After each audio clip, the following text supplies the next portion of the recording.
This episode is brought to you by Midwest Night Watchers, found everywhere on your favorite podcast platforms.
Hi, everybody. Welcome to the Night Owl Lounge. Live from the Midwest, it's Night Owl Lounge. Live from the Illinois Valley. Yeah. Central Illinois. So what's up, everybody in chat? See everybody's popping in, saying hi. Hey, you got Gemini, Blazer, Roger, Joanne, Dwarfy. Got a dwarf in the house. Dwarf in the house. Dwarf. Robin M. Joe was in earlier. Welcome in, everyone. Whoop, whoop. Robin's over in Rumble also. Welcome. Hey, Crystal J. How are you? Hi, Crystal. My goodness, I haven't seen you in a while. Hey, sweetheart. Hope everything's good. And hi, Robin over in Rumble. Rumble. So I spent most of the afternoon taking some new pictures from our other old Bible. So Other old Bible. Old Bible. Another old Bible. Bible number 2. Bible number 2. Actually, I need to go back and do all the pictures, the big pictures in the first Bible. So we might go over those, and I got some. They're kind of like I don't know how you describe them. They're maps of each country and the folklore and cryptid maps, but they kind of look like the maps you'd buy in like a truck stop or in a kid's book, or I don't know. You guys will have to see them and tell me what you think. And welcome in Christopher and Daryl. My other brother Daryl. And Tanya. Everyone's saying hi. Oh, there is Tanya. I was gonna say everyone's saying hi to Tanya. She must be in here. You guys are sneaking in too fast. Yeah. So, whoop, whoop. We've got no clouds tonight. We see stars tonight. Beautiful weather, but we got hot weather when next week or here in a couple days. Oh, yeah. We're supposed to have 2 weeks of hot. Mid to high 80s going into 90. Hot. Back in the air conditioning. Lovely. At least the wind's a little bit better. Everyone's still saying hi to each other. That's what I love about this community. Everyone says hi to each other. Hi.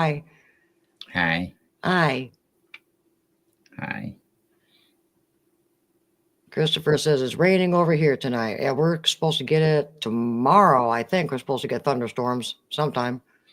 Yeah, I was telling Jane I was planning on mowing today, but I got sucked into doing that Bible, so I missed my window of opportunity to mow. So I guess I'll mow after the rain. Oh, Robin says 100 here on Friday. So yeah, I bet everyone's going to be hitting another wave of this heat all across the country. Fun. And Jackie, hi Jackie.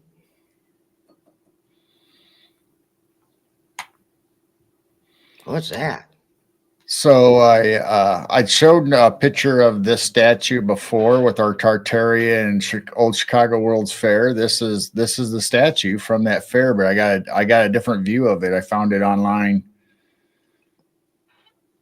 Interesting. So let me. So I got that view. Hey, Latro, welcome in. I bet it's hot down there too, huh?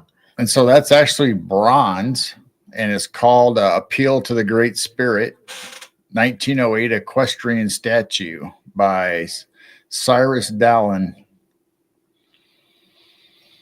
And it's in Woodward Park in Chicago.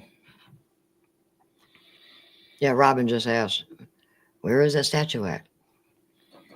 In Chicago. And then I was telling Heidi Pop, and I think I brought it up before, the other statue that's still around, and it's out in California in the cemetery, Woodlawn, I think. And it's George Washington. It was from the Chicago World's Fair, and it made its trip all the way out to California, and it's on top of a monument out in Woodlawn Cemetery. Wow. Dwarf needs to check it out. I think Dwarf said he saw it. I think Heidi said she's been there and she's seen it. Maybe not realizing it was from the Chicago World's Fair, but let me see if I can find the other Indian. Native American. Yeah, I slip up every once in a while still. Well, when we were kids, we called them Indians. Now they call Indians India. So now we call them Native Americans. Can they make up their mind? But truthfully, the more information I'm finding, they weren't exactly native to this land. I've been to Forest Lawn, but haven't seen that statue.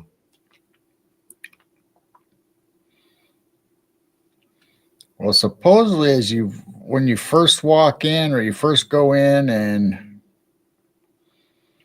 I think I'll have to look it up more, but I know it's in Forest Lawn. And Jackie says she missed a picture of the statue. Can you pull that back up? I will. I'm looking for the other ones, and I don't know what I did with them. I got so many folders. I got them mixed and matched with Tartaria and Chicago's World Fair, and before you know it, you're going to have that all filled up, and we're going to have to ask our son to build another computer. Yeah, I got a 4 terabyte external over here, so it'll take a while. I believe it's there, but I haven't seen it in years.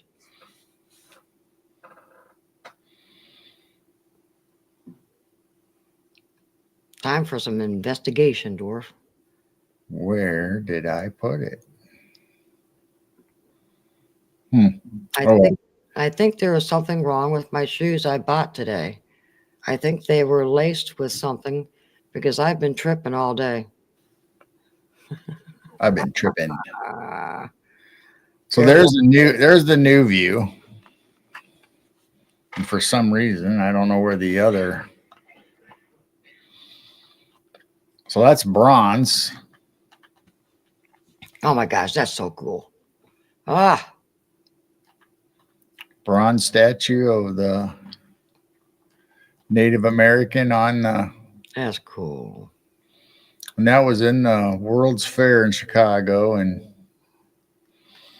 made its trip out to California. I want that. Or no, this is actually, I'm sorry, this is in Chicago. The other statue's in California. I want that in our front yard. I know. Wouldn't that be awesome? Yeah. You know how big this is, though? Probably as tall as our roof. Wow. That's beautiful. Pretty big. Hey, welcome back, Joe. I saw you at the beginning. Wow. Huh. I don't know where I did with the other ones. I probably dumped it in a folder somewhere, and it probably isn't making any sense or doesn't go with what the subject is. Oh, well. If I find it, I'll bring it up. All right. I just found that picture the other day and thought, you know what? I'm going to add it to the other ones. And, well, guess what? I can't find the other ones. Must be getting old. I guess. Sometimes someone took all the fruit I had. I'm peachless. Peachless. That's horrible. Peachless. Poor Blazer, he's peachless. That's no way to be. Oh, Blazer is finding some new ones. Peachless. Just peachy. You know what? That deserves a goat, Blazer. I goat you. Goater. Blazer is a comedian. I don't even see the George Washington. I gotta have it somewhere. Dang it. I need to download more sound effects on the Stream Deck. Do do do do do do do. I know. Well, we'll just keep talking and moving on. And if I find it, I'll probably quit here pretty soon. Quick, post some jokes. I went a little bonkers last night and bought 5 pink grapefruit and 3 oranges, plus bananas. Plus bananas. Bananas. Humor is my most deadly weapon.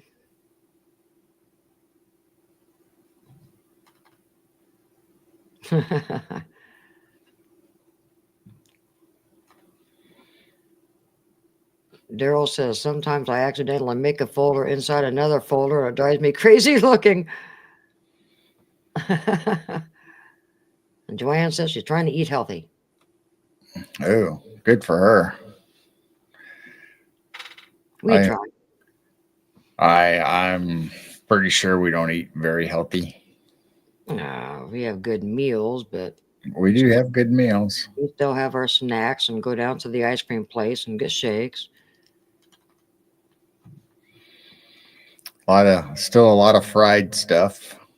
Although we do use the air fryer on most stuff, but yeah, majority of the stuff is either pan fried or is the Ninja.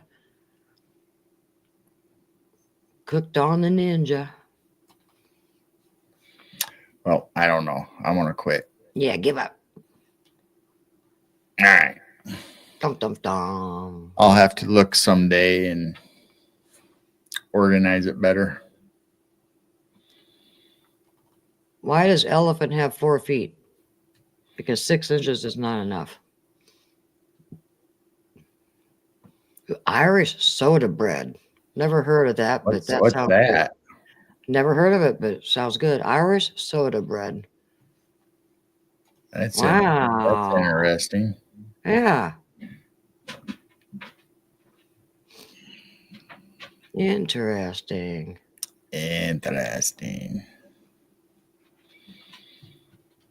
Ghost lore. Ah, she's asking for a goat. What? She came in asking for a goat. That's crazy. I made an appointment to get goat tattoos. No. Who said that? The ghost lore. Goat tattoos. Go goats. Go goats. Oh my goodness. That's one thing about us. Neither of us have a tattoo. I do not. Nope. Kids do. Yeah, our kids went crazy. Well, not all of them. 2 of them don't. Yeah, 2 of them don't have tattoos. You sure? Maybe they just haven't told us. Oh. That does sound cute. Goat tattoos. Oh, Jackie made stroganoff for dinner. Oh. Ooh. Are you still looking for those pictures, or? Yeah, kind of. I thought you gave up. I know. Let's start the show. It's 15 minutes in. We are in the show. We are started. What do you want to do? Because you're trying to find those statues. What do you want to do? What do you want to do? I don't know. You got to give me direction. What do you give a sick cat? Antihistamine. Hiss. Hiss. CRJ, welcome in. Welcome in. Whoop, All whoop, right. whoop. I guess we will start with what do you want to start with? You want to do Bibles or you want to do the maps? Ask the chat. Do you want to do the Bible pictures or the maps? Dum dum dum. You should do a poll. Assuming I can find the right folder.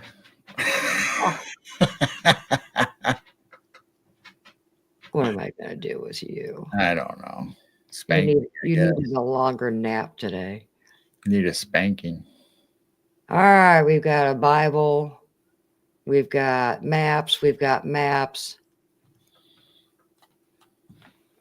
have a Hey Roger.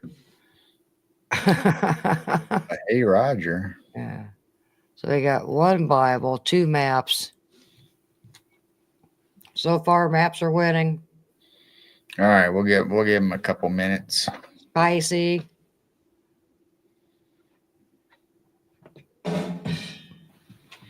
Dun, dun, dun. Another map. Got three maps. Maps are ahead.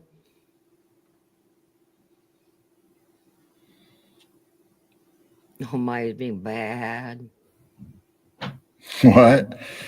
Ghost lore. Oh my, he's being bad. Another maps. It must be maps. Maps? Pull up the maps. All right, where'd I put them? Find the folder. Oh my gosh, do I have to give you another drum? Right here.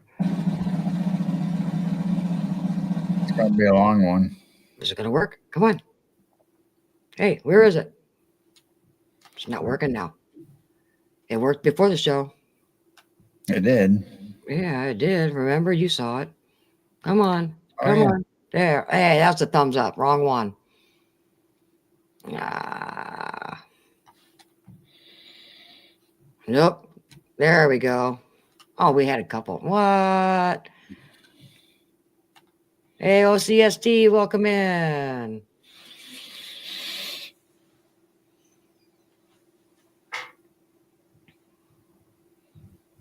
I found it the last place I looked. That's right, Latro. So this is, I found these online. I don't know if they're supposed to be for kids. I don't think they are. I think they're just kind of made in a lot of old maps kind of have this kind of style where they show cryptids or beasts or whatever, and they're real colorful. And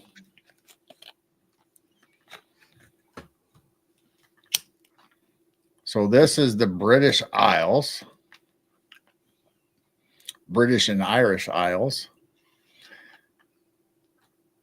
And some of these I've never heard of, so I'll have to look them up sometime and actually tell you what they are. So if you guys recognize any of them, let me know what they are, because here's Wolver. Now, so I'm assuming that's a wolf. Wolver. Necklavi. Here's a store worm. Wow. So far, I've never heard of any of these. Wow. That's what I said. And I don't even know if I'm pronouncing any of it right. Bohan Sith. That's a woman with goat legs or something.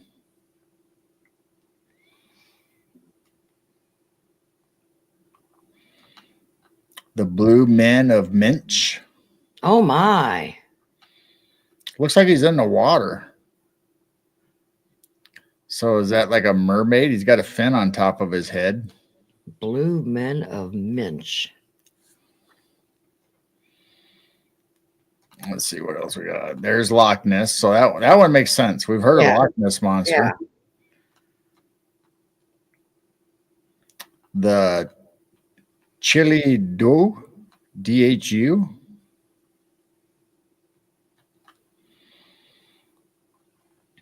Can I interrupt for 1 second? Yeah. CRJ says we do not want to miss Mogs and Stevie B's show tomorrow night. It's their 500 show giveaway. Oh, yes. Yes. Awesome. Thank you for the reminder. Yeah, I remember them saying that last week, or they probably been mentioning it every show. But yeah. The Gray Man. People have been talking about the Gray Man.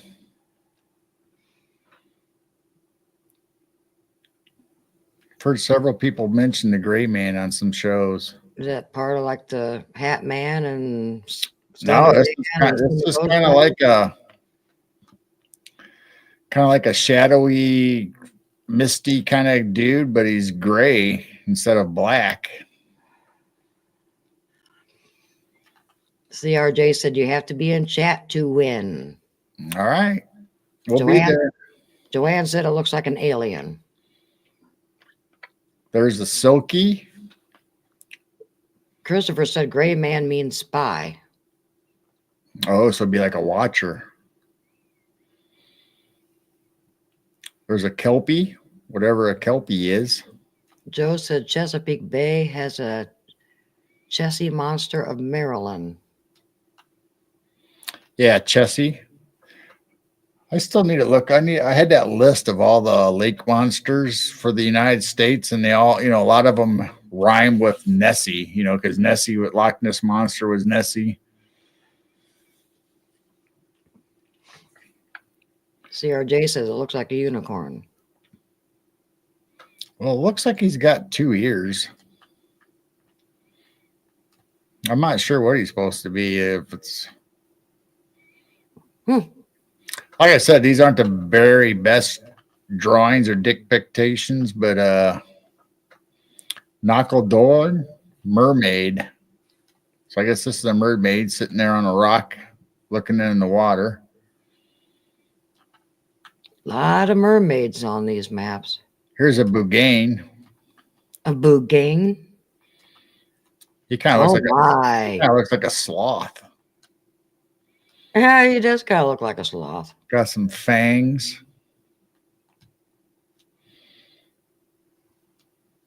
Can everybody see these all right when I zoom in on them?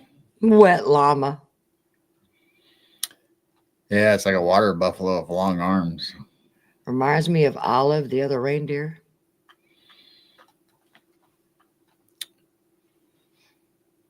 Now the chat's going by so fast. The old Mac. Oh, I was going to turn on that beta with the chat going on top of the screen. See how that works out. Foin. There. If you go fishing, you can get the salmon of knowledge. Salmon of knowledge. Whatever that means. Got a lot of castles in these too. Beans or Beansy. Benzi. Oh, look at that. A puka. A puka for us is spelled Pooka, and it's a 6-foot white rabbit that can be invisible, and it's mischief, and it has fun. It plays tricks. Ooh, there's a Doulahan. And that looks like a headless horseman. Oh my. What's he holding up? That's a torch? A whip. I think it's a whip. Oh. Or I don't know, maybe a sword, but it looks like a whip to me. So there's the puka again. There's a leprechaun. I think it's supposed to be a leprechaun, but it's Clurichin. So like I said, this might be in some other like their dialect, because it says British and Irish islands. How do you know fish are smart? They swim in schools. They Ooh, a dragon. yeah, there's a Lambton worm, a tizzy wizzy. That looks like a porcupine or a With something. wings? I don't know. It's a tizzy wizzy, whatever a tizzy wizzy is. If anybody knows these, let me know. Oh, yes, he said. It's Johnny Depp. Here's an old stinker. Looks like a fox. It's what could be a werewolf, could be, I don't know.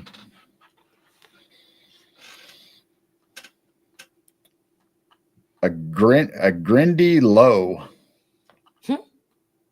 Ew. Salmon are supposed to be silly because they swim upstream. Another blue person. Yeah, this says black anise though. It's got skulls around its neck. Like a witch doctor. There's Black Shuck. Oh, I see talked I talked about him as far as spirit animals on Hunting the Shadows with Dennis Carroll. I brought up Black Shuck. That's pretty famous ghost dog of the graveyards. There's green children of Woolpit. We've talked about them before on shows. green. Yeah.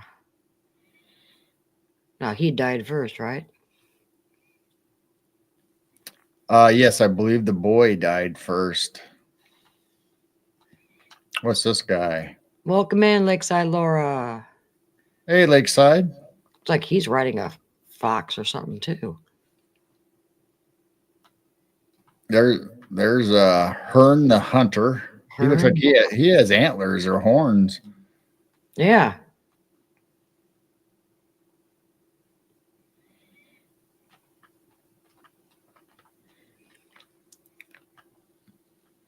Blue Ben.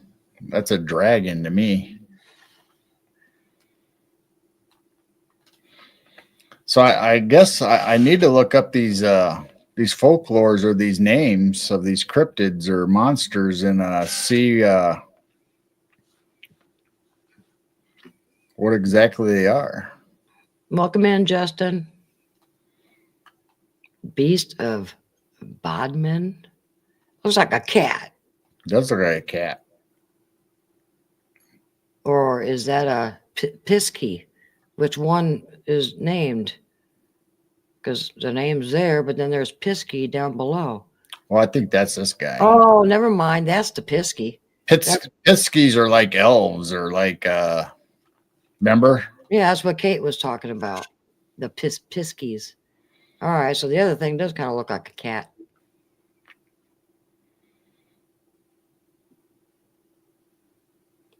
Did I miss any?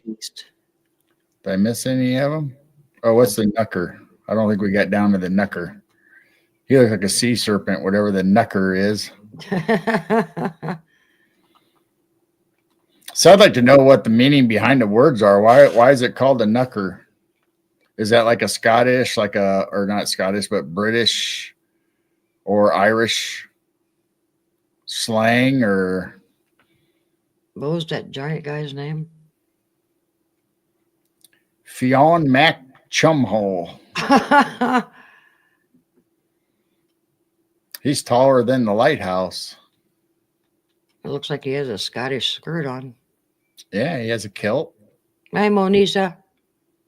Hi, Monisha. Wow, that one was interesting. So did we miss any of them? I don't think.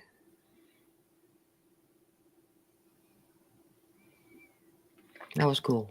I don't see any other ones that we might have missed. So if you guys have ever heard of any of these weirdos or... Oh, there's a couple. Those a lot of them are new for me they look like stuff that we would know of, like Dogman, Wolfman, elves, leprechauns, mermaids, but the names were throwing me off. Oh, here we go. Thank you, Ghost Lore. The Beast of Bodham Moor is a legend from Cornwall, England, describing a large panther-like cat that is said to roam the moorlands. I hope I'm saying some of these right. While many view it as a local myth, some claim to have seen it. All right, there it is. Oh, wow. Thank you. Beast of Bodmin. Huh. I think I have one just for England. I don't know what order these are. Here's Canada. Oh. Eh? So we'll start up at the top, I guess. Oh my gosh. There's, I think that's Quamaluk. Quamaluk. Looks like somebody pulling a sled of bad, evil intentions or something. Ooh, what's that guy? No. Yesui? Yes, Yesui? you. Yes, you. Oh my. He looks like a deformed fox or a, I don't know, long arms and claws.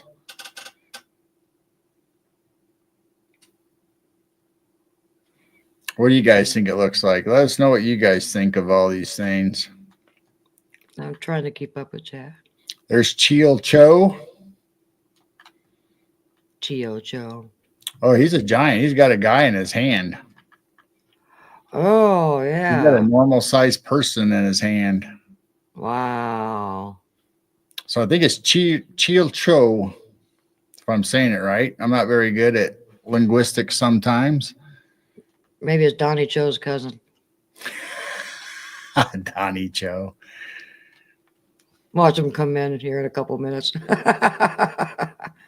Crystal said it looks like a bat to me. I think this is another giant juggling boulders or rocks. A hung quack. A hung block. You're doing better than how I would. I don't know. I don't know how you. If somebody else could pronounce that, that'd be lovely. But a hunga. Hunga. Yep, that's what I think it says. Wow, who came up with these names? Here's if it's in Canada, it'd be the First Nation, First People. That's an IJIRAQ. Idrik.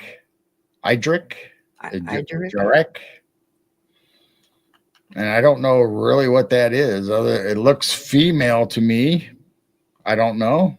Looks like a clown. Looks like its mouth and teeth are sideways.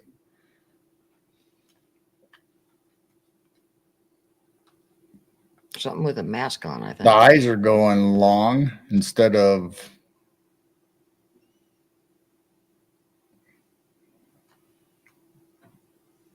I don't know. Ooh. Ew. What's a mahaha? Mahaha. Ew. That looks creepy.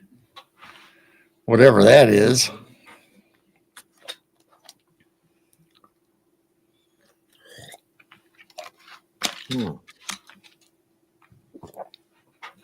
I guess I would have to retract my first statement. I don't think this is made for a children's book.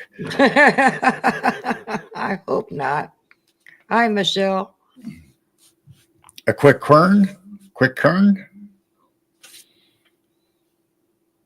Looks like a dog or a wolf or something, or fox maybe, different colored. And Joanna asked, is he on cracked ice? That person? Yeah. Looks like it's ice. It's up in Canada. There's igloos. Yeah, an igloo. Definitely in the cold. I better zoom out. I'm probably missing stuff. Oh, there's a kraken. We know what a kraken is. Oh, yeah.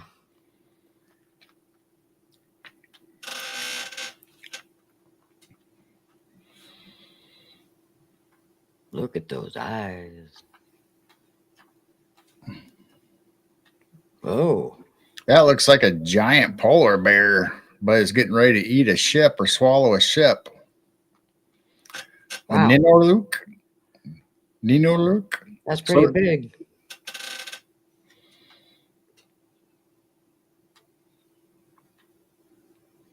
Looks like a polar bear to me.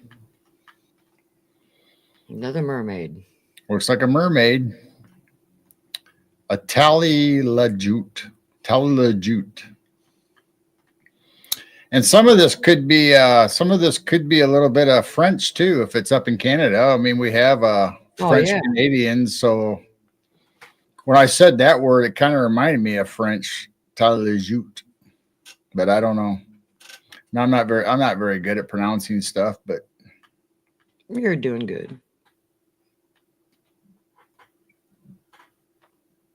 Yeah, I agree, Joanne. It seems like there's a lot of mermaid. Well, there's a lot of water in a lot of old maps. There's a lot of water out there. A rock monster? I don't know what that thing is. Mountain monster? Looks like he's got crystals and gemstones in front of him. They're colorful. Yeah, it looks like it says Manget Tuterigic. Mangetek Trajeric. I don't know. Looks like something living in a cave, or is it I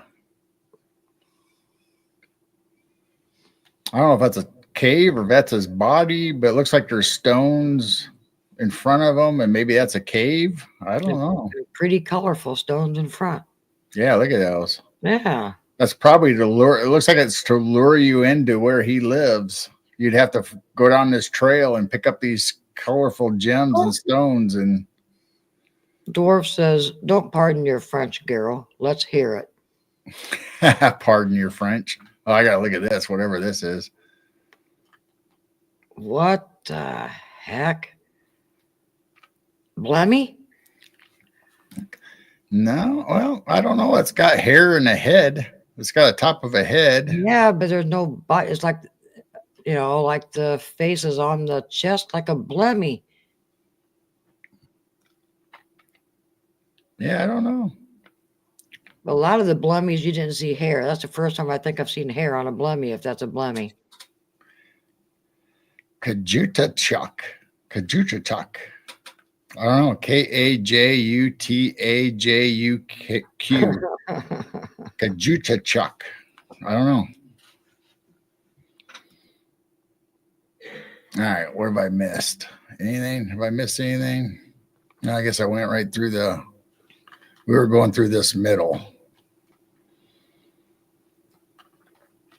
Oh, there's some creepy things up in Canada. Ew. Tutarjut.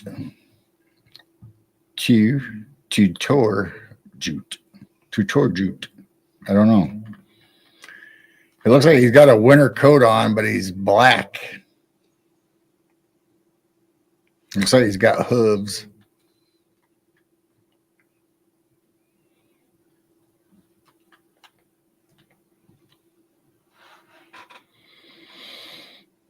Creepy. They are creepy. Yes.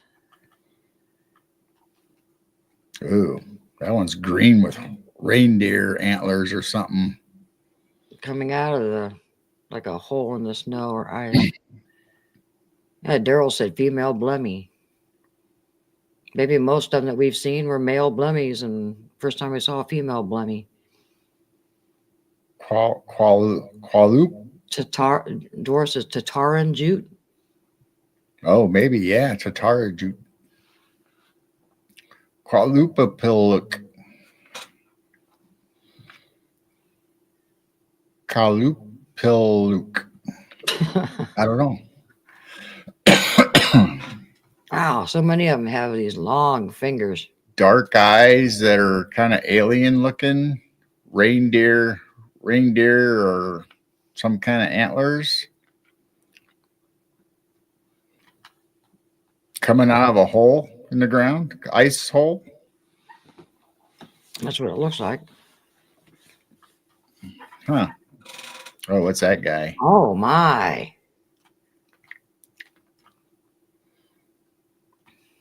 A kookalaloot.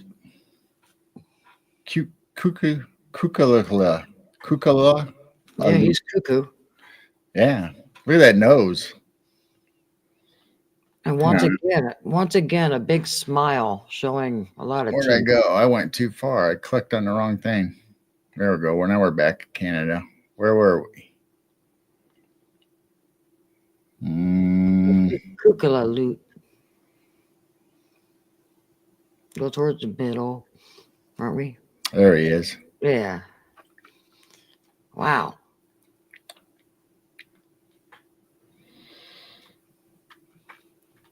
Now, if you look at a Beatles album, that looks like the Blue Meanie. Blue what? Blue Meanie. Blue meanie. Yeah. If you look up, I think it was in one of their movies, actually, even Magical Mystery Tour or something. It's called the Blue Meanie. That face looks like the Blue Meanie to me, only this is different color, obviously. I got to look that up.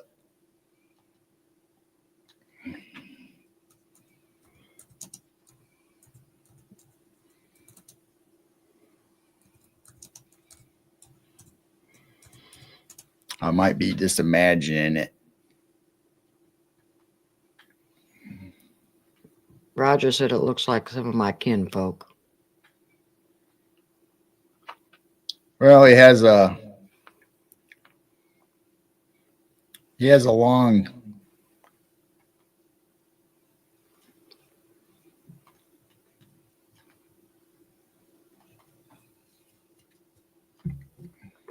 trying to get to a picture and it takes you to place to place to place.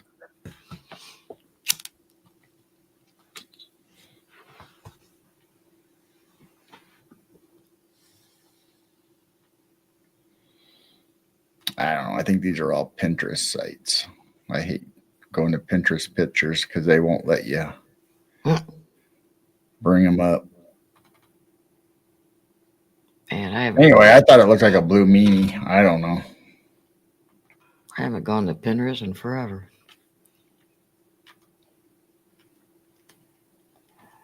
Ghost Lord said, I happened to come upon the very map. Ha ha. I snagged the link on the page. The link on the page. She said from Reddit. Oh.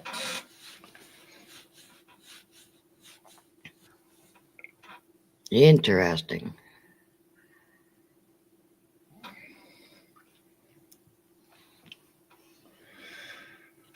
Yeah, so I don't know what that guy is. And here's Nakani.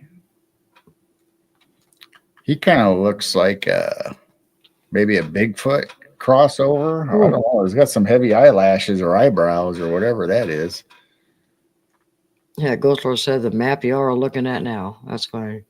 He's got these long curly fingers too. There's like eight maps or more that I found anyway.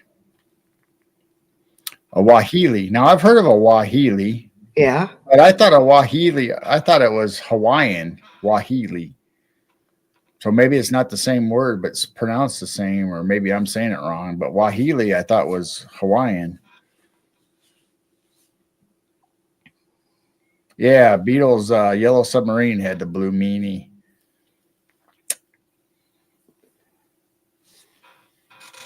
Wahili.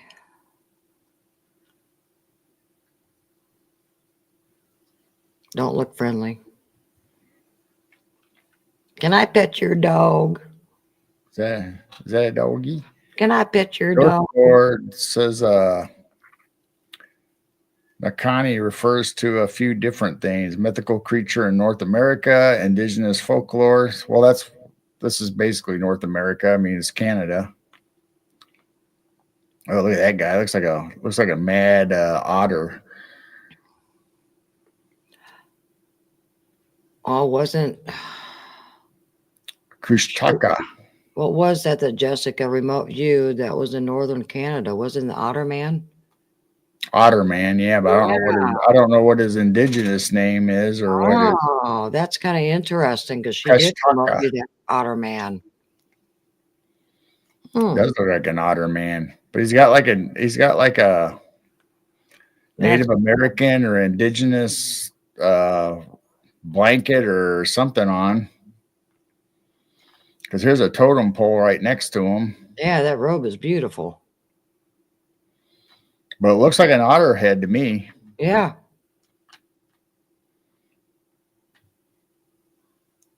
Interesting. Otter man. There's frog man, otter man, goat man. Well, we did those guys up there. Oh, here's a Wasaga. Wesco. He's in the water, but I don't know what he is. He looks like he's got a dorsal fin or a fin on the back like a shark.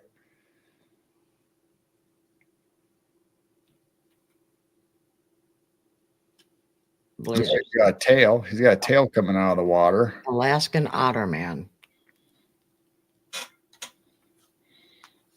Yeah. Otter man. There's another totem pole. Ooh, what's that? A wee chuck. That looks like the guy on Game of Thrones, those those night watchers or night walkers. Yeah.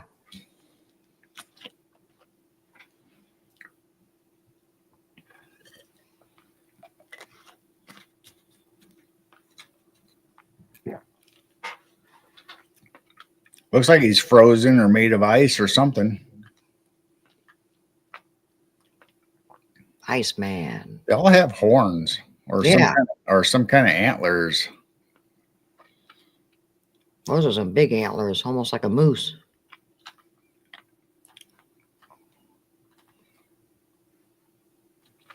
Turtle Lake Monster. Turtle Island. He looks kind of cute. Yeah, that one does kind of look cute and not real creepy. He almost looks like a seahorse head, kind of, or I don't know. Usually the Loch Ness monsters or lake monsters look like Nessie or dinosaurs, or he's kind of cute looking. That's what I was thinking. Thank you, OCST. How about Wendigo? What? Oh, Wendigo. Which one? This guy? With the antlers, yeah, because Wendigo has these weird, crazy antlers.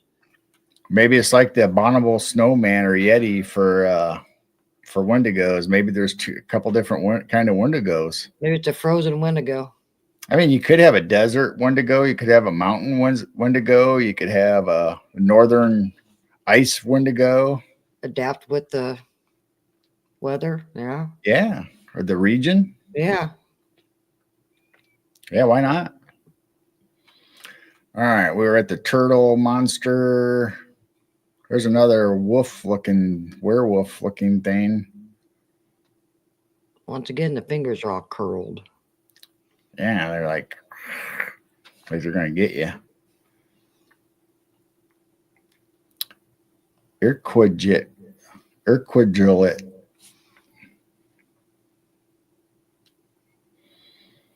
I don't know. That's cool.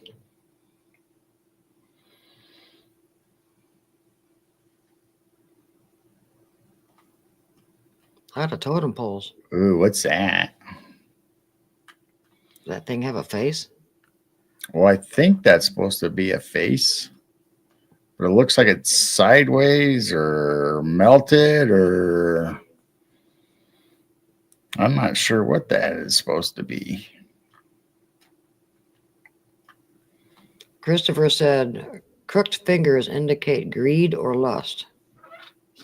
Oh, I just think it looks evil or creepy. Because you always see it in movies where they're coming to get you, they're always like got their fingers curled, kind of like they're gonna sneak up and grab you. Goat poo, like Gary. We saw that guy or girl or whatever that was. Goat poo, like girl. I have no idea what that name is, so. Oh. So whatchamacallit?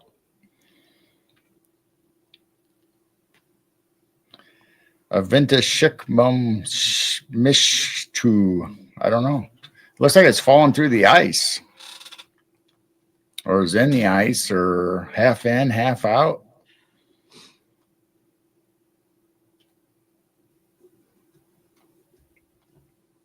There's Cressy.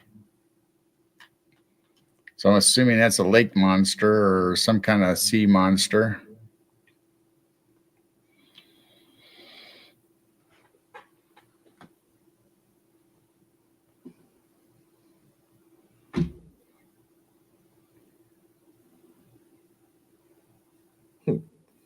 Like 2 teeth. Yeah. You better go to the dentist. But that's another little mermaid thing. It is a mermaid. Sabawalina. I don't know. Does look like a mermaid though. Has a tail. Maybe there's different kinds of mermaids, kind of like there's different kinds of fae. Well, they might just be naming them different because they're in, like this. I mean, just like the U.S., each state has different names for their cryptids. Whether it's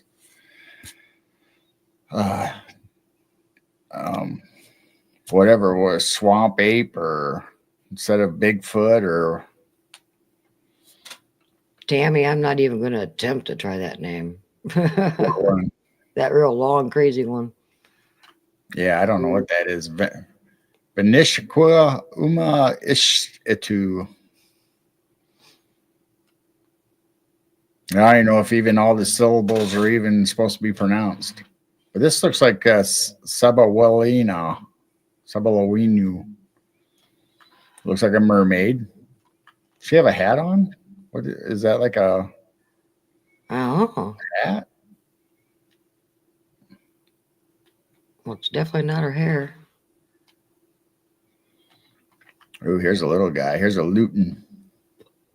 A Luton? Oh, with a cat behind him. I didn't notice the cat at first. I thought that was a mountain. That's a pretty big cat, or that's a little person. Well, I think he's little. I think he's like an elf or a gnome type.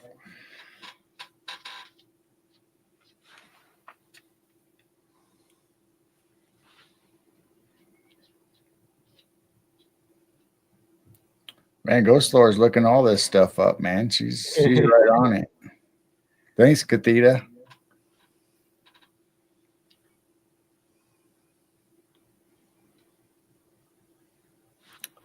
There's Tammy. Yeah. I don't know if you said hi to Tammy. I just now saw her. There's a pyramid too. Maybe a couple pyramids. Well, I think those are supposed to be mountains, but yeah, they look like pyramids, don't they? Right. They might be pyramids. There's a rising sun. Where are we going? What's that guy? Ooh, another dragon type thing. That looks like a fiery dragon. He's got big eyes. Gaussian Dieta. A lot of flames on that guy for a dragon. He's hot.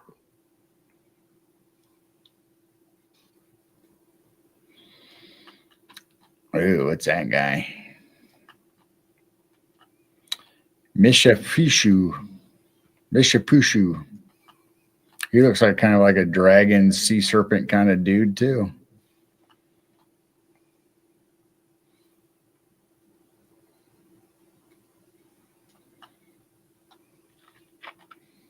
There's the snow wasset. That almost looks like a polar bear, too. Mm-hmm. Come breaking out of the ice or snow. Christopher said that's a water panther. See, now here, this one actually says Wendigo. Oh. But he don't have no horns like we picture him here in the U.S. Wendigo. Oh, it looks like he's eating a foot or a leg. I think that looks like a foot. Ew. Wendigo.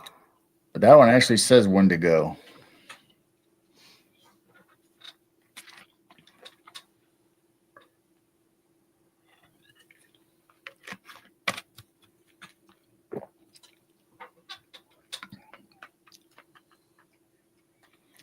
There's the Manny Pogo.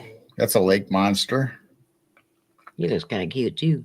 He does look kind of cute for a sea serpent lake monster kind of deal. It's a trick. It's a trap. Are you reading chat so I can? I'm trying. It's flying by. Gessin Sounds and Ditha, also known as the meteor dragon. Meteor dragon. Seneca mythology. Seneca is what, a Native American or First Nation? I did it again.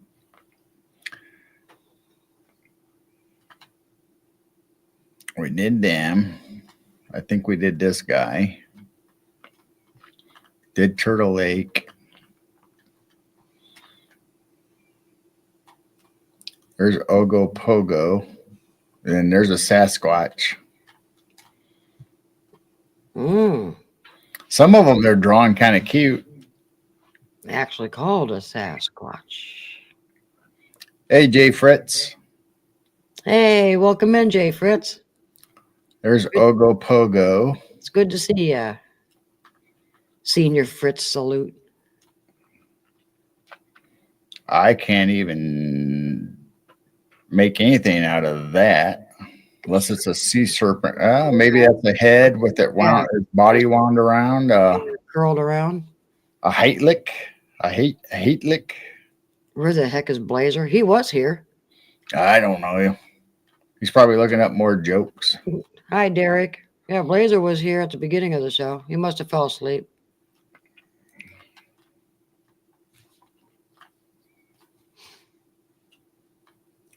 I think that's all of them. Wow.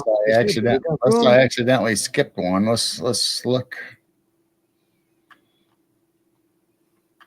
I might have skipped one. I don't know. I don't think so, but I think I got them all. All right. And then welcome in, Derek. You guys want to keep going with more maps like this, or you want to switch over to Bibles? What do you want to do?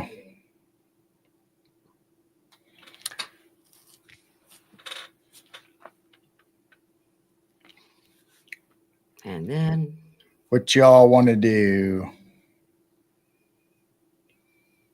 Tammy's getting snacks ready. Yes, what? OCST said Bibles. Bibles. We got one Bible so far. Yes, both. Both. We got a ha-ha. Cheddar popcorn. I want popcorn. I want something. We got a maps. Mush on. Both. Mush on. All right. Well, we'll onwards, sir. We'll go to the next one and see. This is of England. So Katila and whoever else is over in the UK and England. Blazer said I voted twice. There you go, Tammy. There's Blazer. So we'll go to the top up here and see what they got. With tater tots, Chex Mix, and adult beverages. Brown Man of Moors. I don't know if that's a reindeer or a dinosaur behind him. Robin said I found these maps on Etsy. Oh, there you go.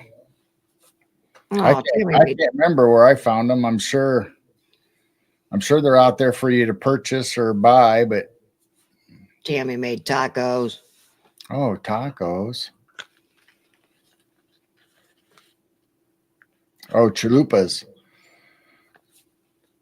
So I've never heard of the brown man of the Moors. Looks like a big wild man or hairy man.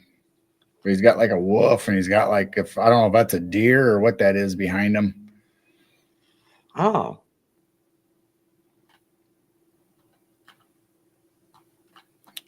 Here's a Lambton worm. Oh, fish tacos.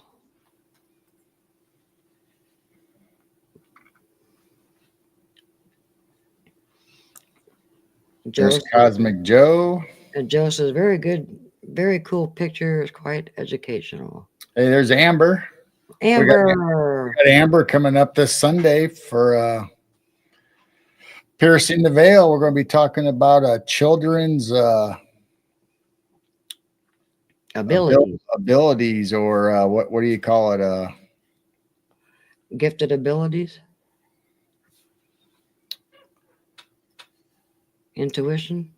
So Amber and I believe her daughter, Mini Amber. Mini Amber, Mini Me. Yep, her little mini me is going to join us. We're going to have a mini me for a guest. That's going to be a good show. So there's a Renwick cockatrice. So I'm assuming it's some kind of bird. Looks like a big giant chicken or rooster, but I don't know. A bird with a long snake tail. So that's Renwick cockatrice.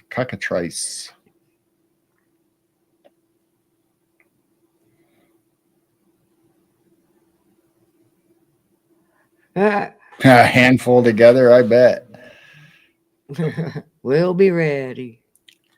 Yeah, psychic abilities. Yeah, psychic. I don't know why I couldn't think of psychic abilities. Yeah, so we're going to be talking about children and their abilities, whether they're some people call them star seeds, star child. Some people are just, they're just gifted as children. Gifted as children. They just have abilities, and they opened up their abilities, and their parents or don't make them hold it in, or or tell them not to do that no more, or how things go as you grow up. What did Jay post? Is that a dodo bird? What? Jay posted some kind of a bird. Is that a dodo bird? I don't know. It's too small. I can't see it. Looks kind of like a dodo bird. Sheep squatch? Bella sheephead.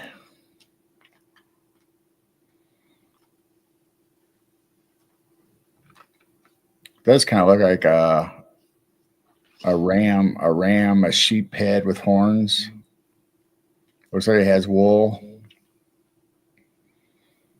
Standing on 2 legs, though, so I don't know about that part.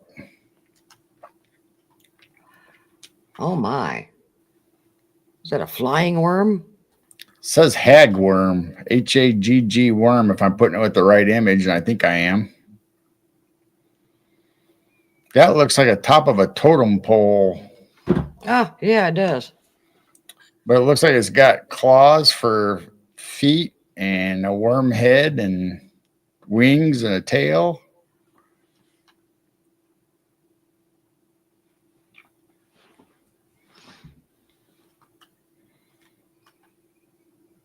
A giant. Pinhill giant.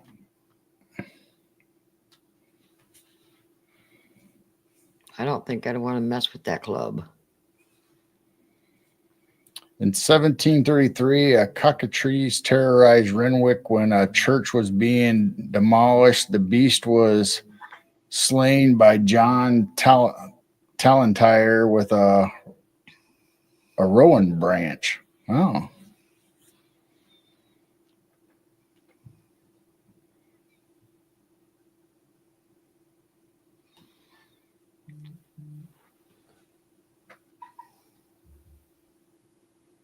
Oh, Ghost Lord brought up a Bible, a viper serpent, and the sucking child shall play on the hole of an asp, and the weaned child shall put his hand on the cockatrice den.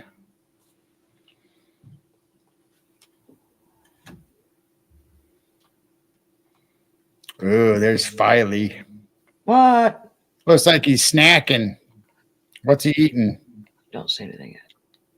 What? I just got a message from my brother saying the Northern Lights should be here now, and I don't see anything weird on the camera yet. A lot of times on our security cameras, though, it's hard to see the Northern Lights. Yeah, but I can start kind of seeing the dancing and the streaks. So I'll keep an eye on that. So here we have the Filey dragon. Looks like he's snacking on something. I don't really know what. Looks like a house, a castle. I'm assuming he's eating a castle. I don't know. Let's see, where are we at? Ooh, there's Yarly Brown. He looks like he's having a good time. Looks like he's dancing, doing a jig. Yarly Brown. He's got antlers or sticks or in his hair too. Must be a wild man.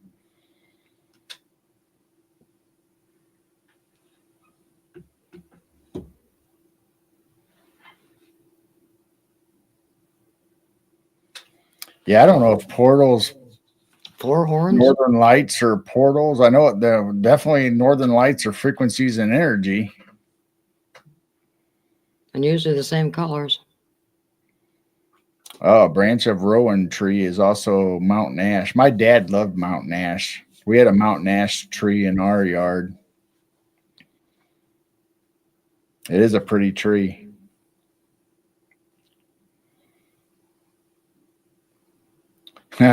Christopher says the guy looks like a Muppet. Yeah, he does. Yeah, looks like a Muppet. Jackie's going to go upstairs and look out the window to see if she can see the lights. I know. Once again, where we live, it says the northern lights are right at our area here in Central Illinois. So I mean, it looks glowy up north, but I don't see anything quite yet. If it gets bright, I'll head outside real quick. Puff the Magic Dragon. Puff the Magic Dragon. Yeah, so I don't. You have to check your area to see how far the northern lights are coming down. Animal off of the Muppets. Yeah, it looks like Animal. Yeah, he does. Animal. Here's a Tiddyman. TiddYmun. I don't know what he's supposed to be. He looks like he's hiding in that looks like pussy willows in a marsh and a bog. It looks like he's saying, "Don't mess with me." Oh my. He does look kind of grumpy, like he's like Eeyore. Mm-hmm. Leave me alone. Oh bother. What's this guy? A griffin. Well, we've all heard of griffins. Yeah. There's a few of them that we've heard. What's this? That doesn't look very good. Jenny Greenteeth. Jenny Greenteeth.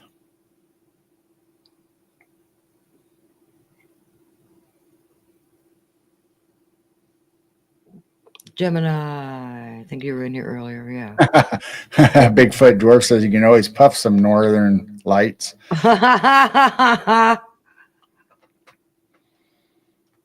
Jenny Greenteeth. Oh, she looks like she's got a frog or something on top of her head, and Yeah, does look like a frog's on her head.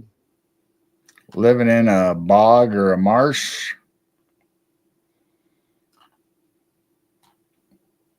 Mercy Mermaid. Now, I'm assuming some of these could be like a town or an area. Mercy Mermaid. So they, whether it's a body of water or an inlet or a small town, borough. Well, did I miss anybody up above all that stuff? Nope, I don't think so. All right, let's go on to a bomber fish. Bombery. I'm going to say bomber fish. Oh, he's got like a sword. That's not very nice for a fish to have a sword. Boy, he's calico. Yeah, he's got all kinds of. Well, if you actually look at a lot of the fish that we catch, even around this area, if you look at them in the sun just right, they are rainbow, even like a rainbow trout. But normal like crappie and bluegill, they have that shine to them and kind of fluorescent on their fins. So a bama fish. There's the griffin. Did we already have her once before? Black anise? Oh, Didn't we have her in the British Isle? I think we had this one in the British Isle. Ooh, Lantern Man. Must be a green flame. Look, that looks like an elemental, flamey looking, but green.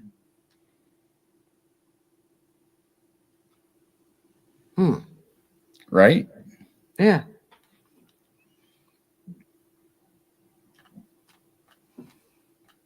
What's that guy? He's a character. A hater sprite.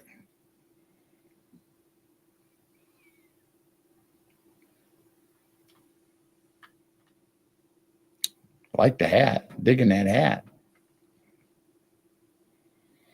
A hater sprite. Lantern Man looks like he'd be the life of the party.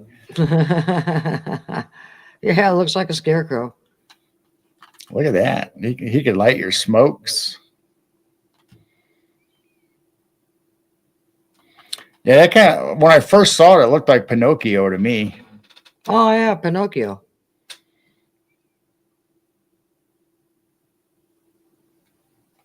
Oh, look at that thing. There's Black Chuck again. He's got flames. This time he's got flames. The other picture, he didn't have flames. This ghostly eyes. Flames coming out of his eyes? Oh, flames coming out of his feet, too, it looks like. Yeah. Black Chuck. The smoke creature. Ooh, what are these guys? Gog and Magog. What? That's what it says. Gog and Magog. Two guys.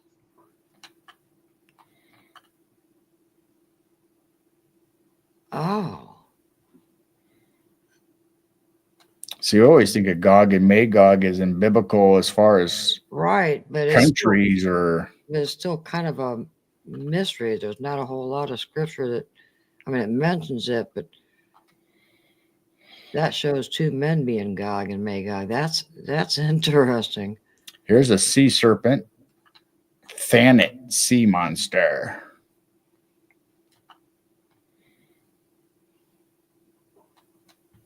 Yeah, Gog and Magog. Looks like it's two to me, they almost look like Vikings or hunters or something. I mean, they got bows and arrows. They got an axe or I can't remember what the other name for that is. That dude's got a star pointy thing that you whip around and hit somebody with. Well, they had maces, Ouch. mace with spikes and on a stick and a rope or a chain. And Christopher said Gog and Magog are giants. there you go. Ooh, what's this guy? Ethrop. Ethrop little witches. That's supposed to be a little goblin, little witch. Well, they do have a little witch's hat on its head.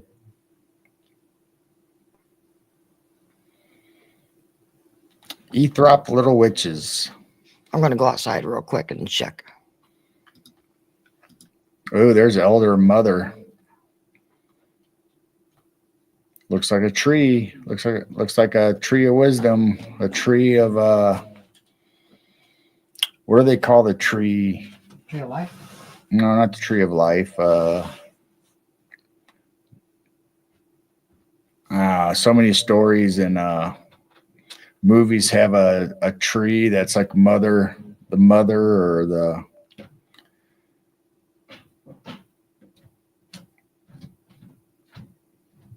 Oh, Christopher, I've seen trees moving and walking.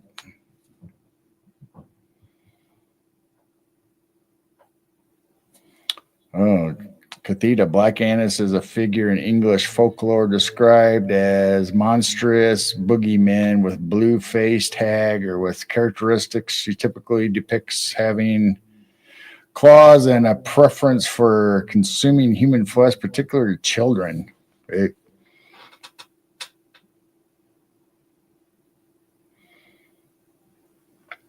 Yeah, I was watching a video, Christopher, of Cosmic Joe. Don't fool with Mother Nature.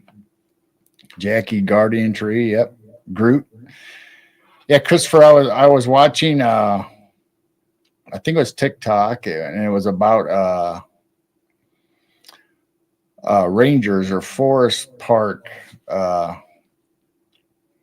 rangers where a little boy, and it was on video, a little boy comes up and is talking to a woman, park ranger, and says, went, shh. If you're quiet enough, you can hear the trees talk, and they're louder. They're louder than we are. So I don't know what. And then he just ran off. He ran up to her, then ran off.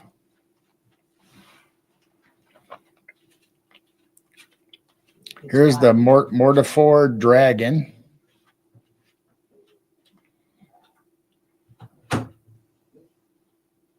Looks like somebody is petting a dragon, and look, I don't know if that's hearts or what that is, but looks like is Mortifer dragon a friendly dragon, or is that like the mother of dragons, like in Game of Thrones?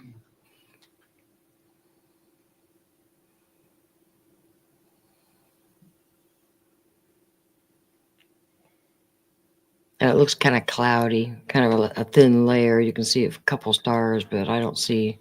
So did you see the Elder Mother before you left? Yeah. All right. So now we're on this Mortifor dragon. Well, if you see any dancing lights or whatever, let us know, and we'll pull it up.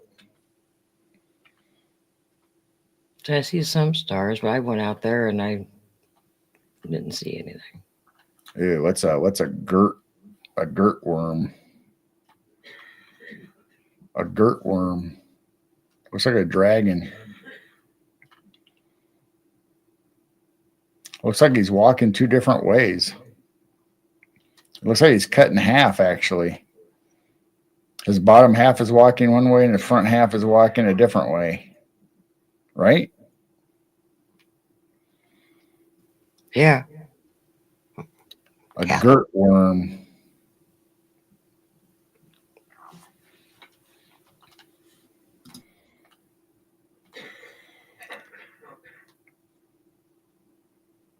A high clear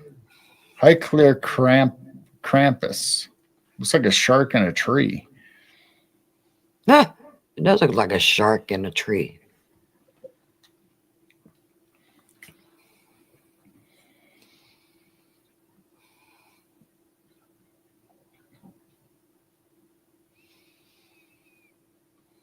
Ooh, Jackie says there's in the 70s there's somebody that was chased by tree people. Oh. Yeah, you see that a lot. Trees coming to life, especially in movies. So it makes you wonder if it was soft disclosure now, where we see all these people talking about trees that whisper and trees that come alive and they move, and Wizard of Oz and game. the Hobbit. The Hobbit had trees. Yeah. Hobbit had moving, talking trees.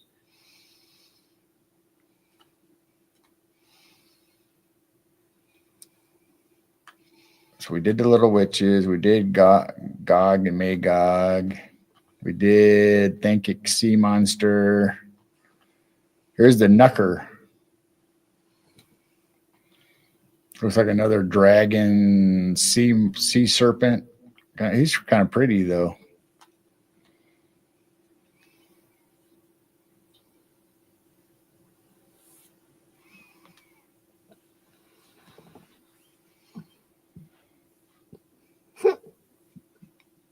Come rub my belly.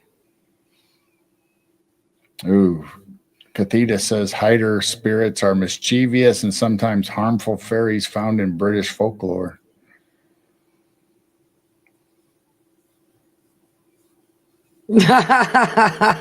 Amber says, I wonder what's making those bubbles. Tooting under the water. What's that? Gooseberry wife. What's a gooseberry wife? Gooseberry wife. Looks like it has gooseberries, but those are big gooseberries.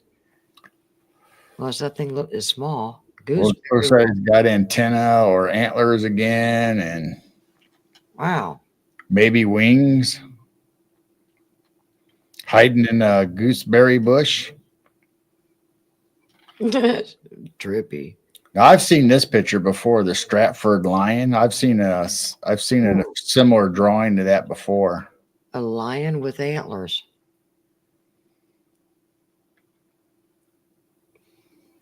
That's different.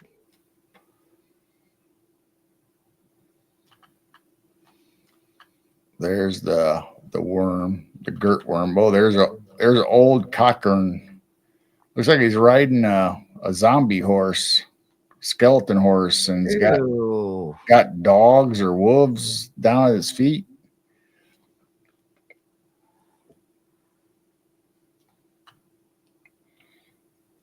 That's definitely different. Old cockern. There's our Pitsky. Wait, what's that?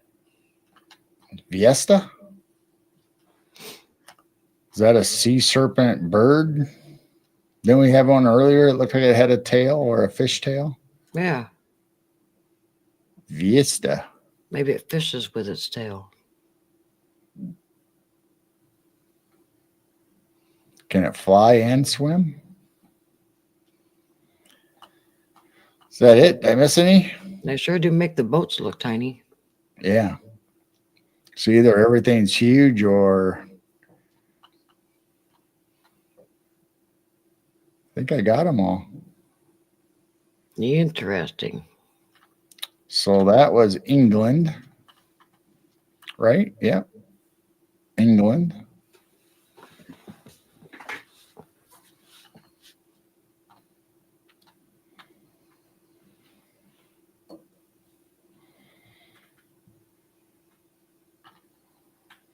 France.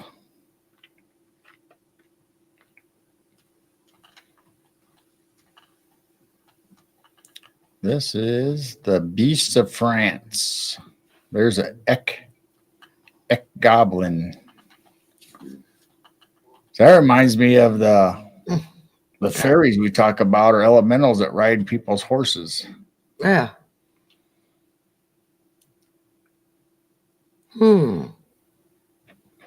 The Wild Ride.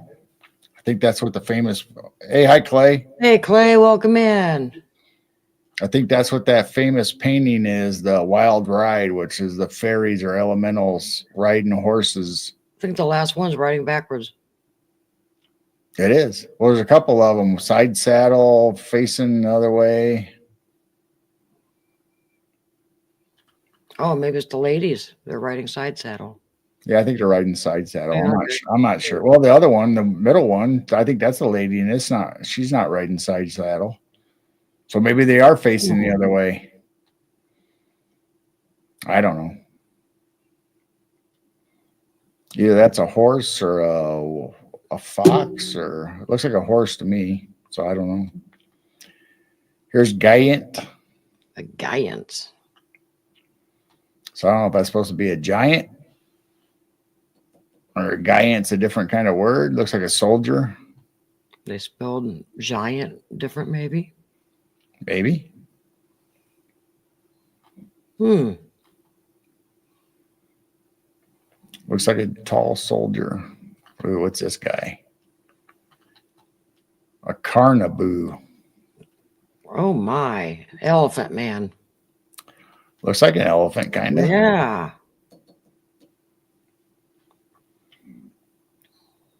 Wow.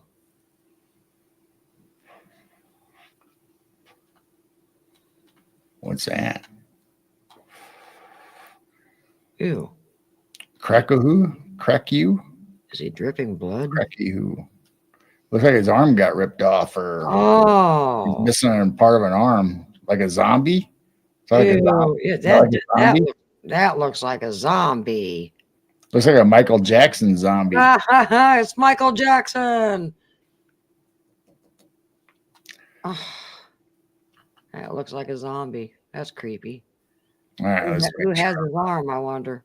Wonder if he can find his arm somewhere. Well, I don't know what this is right here. That could be the other half of his arm. I don't know. Oh, wow.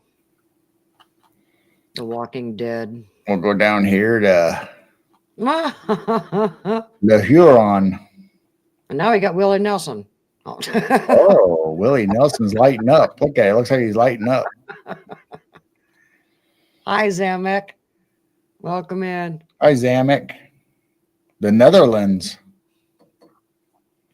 Goat Man. He's got Jackie. gloves. Zamek is Jackie from the Netherlands. Welcome in. Well, that's right. Your name is Jackie. So, yeah, it looks like Christopher said parasite. bottom of a goat, top part of a man. Willie Nelson. Willie Goat Man. Flaming it up. Look, he's got some flames. Look like he's flaming. I don't know what he's doing. La Dame Verte. Another green person. Another green person.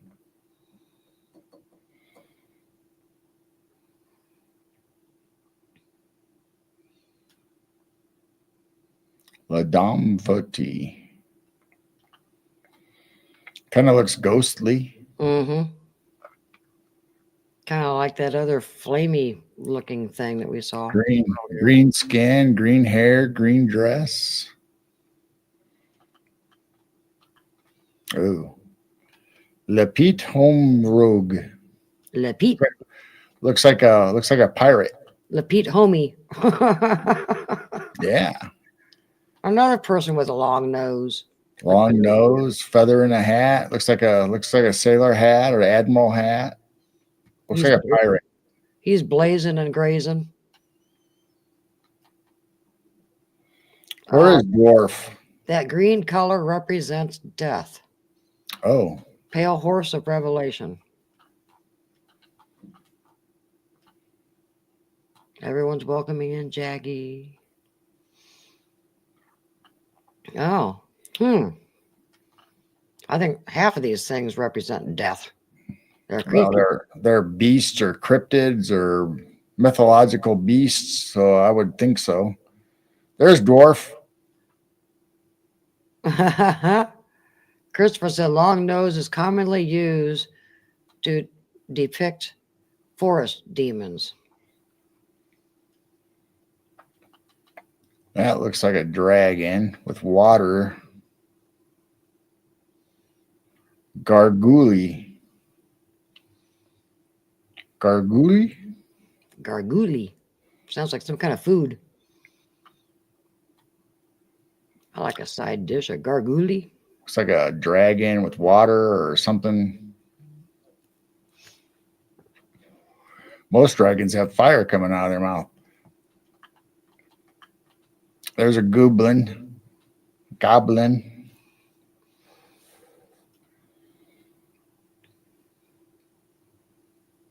Sticking his tongue out at you. Yeah, that's not nice. He's giving us raspberries. Hey, Blues Cruise, welcome in. Hey, Blue. Let's see. We'll go over here. A jeton. Not sure what he's got up in his hands. Oh, it's supposed to be a rock. A rock or a log or maybe a rock. I don't know. Looks like he's a big mountain dude. Looks like he's got a mountain hat, mountaineer hat, big long beard, boots, big muscles. Ooh, look at this guy. Ew. And Quo. The Anku Oh, like a death witch. looks like Ew. a Grim Reaper. Good night, Amber. Thank you for stopping in. Roger still looks like a Viking. What looks like a Viking? That guy I guess, yeah. looks like a mountain. Looks like a mountain climber to me with the hat. I don't know. I'm just guessing.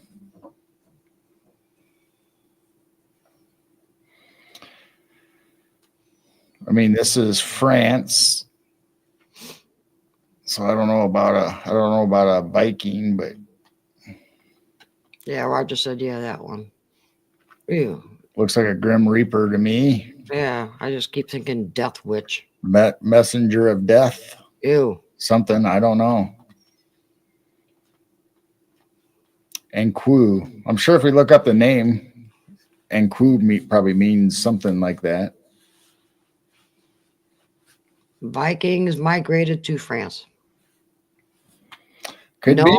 Gnome holding a potato or a peanut. Oh, all right. And Vikings made it to France. Here we got a Mauritius. I don't know how to pronounce it. Looks like he's got 4 legs and 2 arms. Wow. Looks like he's pretty muscular. Whatever, if it's a horse or Oh, and then the French migrated to Canada. That makes sense. Yeah, 4 legs and 2 arms, 6 limbs. Interesting. Marouche. He looks skinny. You see his ribs. Yeah.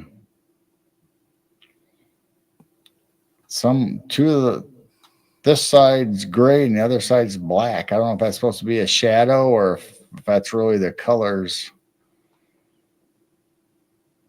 Huh. Interesting. That's where the name Normandy came from. Marouche. Normandy for what? Marouche? I don't know. Maybe the chat's a little behind.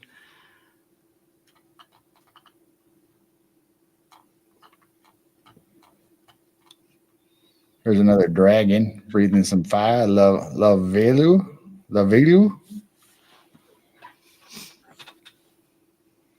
Looks like a normal fire breathing dragon to me. I don't see anything unusual. That's what I'd picture a dragon as. Puff the magic dragon. Of course, I don't see no wings. This must be a land dragon. I don't see no wings. Oh, that is true. Yeah, I don't have wings. Must be like hiding in the caves or something, or doesn't fly, or maybe the wings are tucked in. I don't know. Also, guardian of my property. Gnome holds a double barrel in one hand and a short-nosed pew in the other. Wow. Well, there's so we already did these guys. Go down here to this guy, whatever he is, a Varvur. He's got wings. He's got wings. He's got horns. Looks like a seahorse to me with horns. So it must be a sea serpent, lake monster. Varv. I don't know how to pronounce that. Ew. A Barbagazi. An abominable snowman. Definitely looks like up in the snow and the mountains. It's Santa on vacation. Barbagazi. Here we got a dard. Whatever a dard is. Looks kind of like another dragon.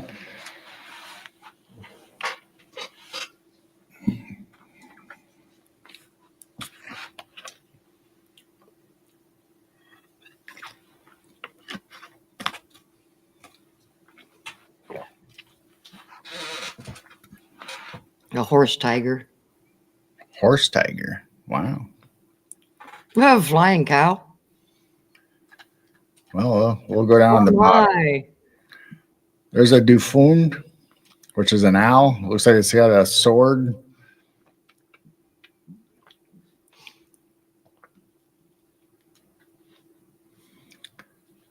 Looks like a normal owl, except for maybe the size and the sword in its wing. Who?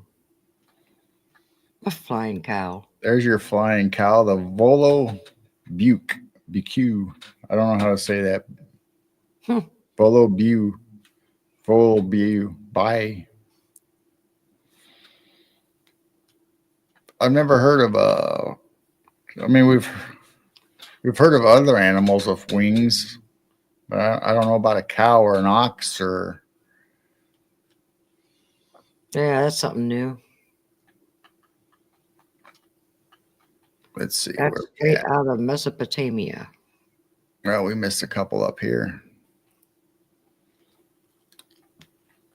There's the Lupos. Dogman. Looks like a werewolf, dog man. Somebody's drowned in a lake and he's laughing. He's holding his belly laughing. Maybe it's a hyena.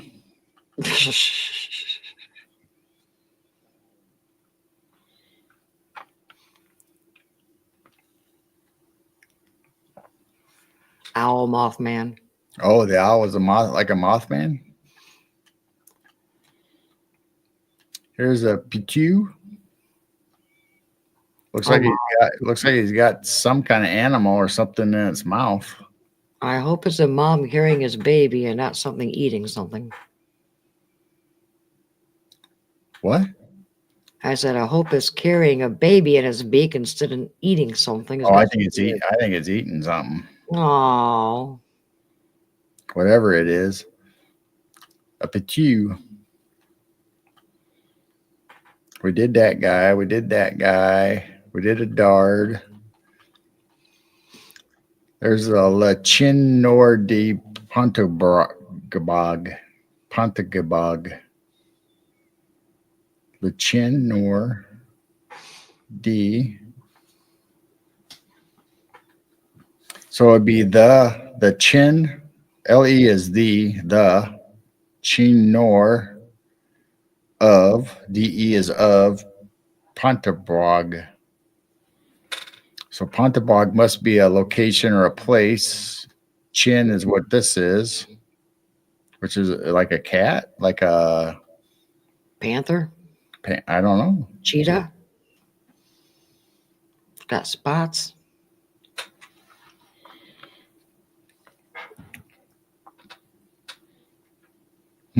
Interesting. Where are we going? Oh, there's another mermaid looking. She's got wings. Got black eyes. Melusine. Oh yeah, that one has wings. Jackie says Nor is black, I think. Black. Nor is black. Yes, I believe Nor is black. Thank you. A mermaid with wings. And then with black eyes. So it would be the whatever sheen means. I don't know if it's cat or so it'd be the black cat of Pontagjabad.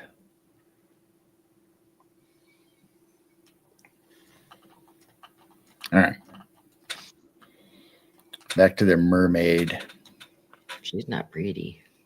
Yeah, but I don't. Yeah, usually mermaids kind of look pretty. Oh, what's that guy? He's got horns too. I think that's RO. R. What the? Lion's mane. Sheen means dog. Oh, dog. So it'd be the black dog. Dog.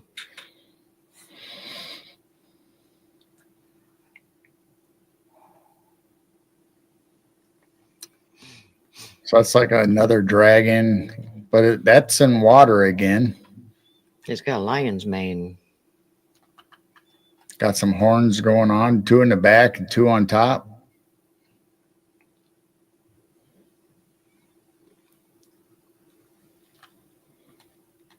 Did we get this guy? He's kind of pretty. Yeah, it is pretty. It's probably mean. It's a trick. It's an Eodrill. Eodrill? Odrill? I don't know.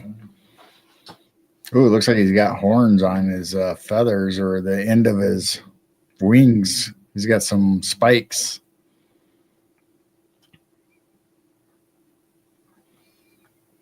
Let's see. We did the lupus. We did. I guess we're down here then. Oh, he's got a vest on. Oh. The loop guru. That's like a wolf. Guru. I think gurus or loop guru. I think that's werewolf. Kind of. Oh yeah, because it has clothes on. Werewolf has been seen as wearing clothes. So I think that's a werewolf or dog man or something.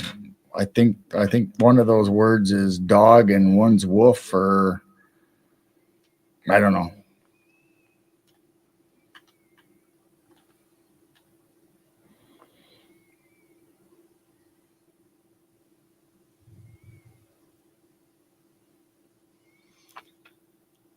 Christopher's talking about New Orleans. LeGru is werewolf. Werewolf. Ah, so LeGru. Lugaru. I don't know. Oh, look at that guy. He's colorful. Yeah, he is colorful. Colobri? So I probably shouldn't even be trying to pronounce these because I'm sure I'm butchering the words.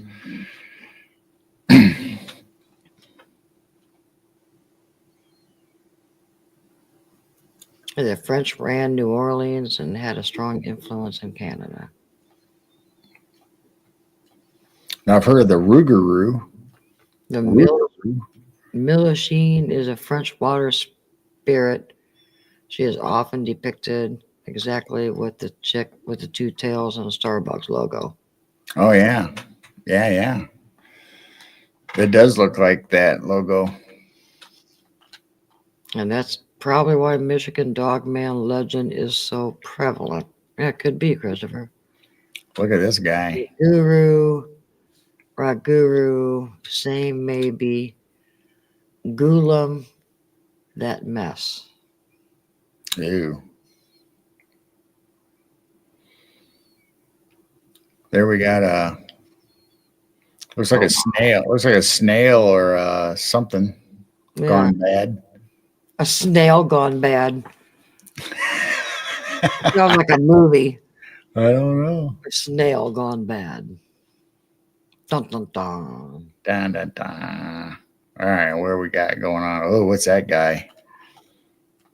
A leg with an eyeball on its knee? What the heck is that? Cambarusa. What, a hopping foot?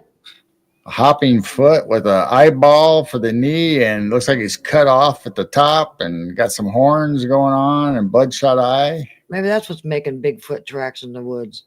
Oh, maybe that's why you only see one print. That's what I was saying. Sometimes they only see one print. That's a new one on me. A hopping foot. Here's a fae or a fee. A fae? Probably fae. Fairy? Looks like she's flying.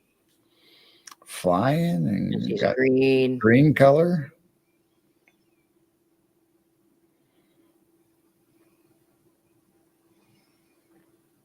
Oh, Rougarou and Luguru is basically the same thing.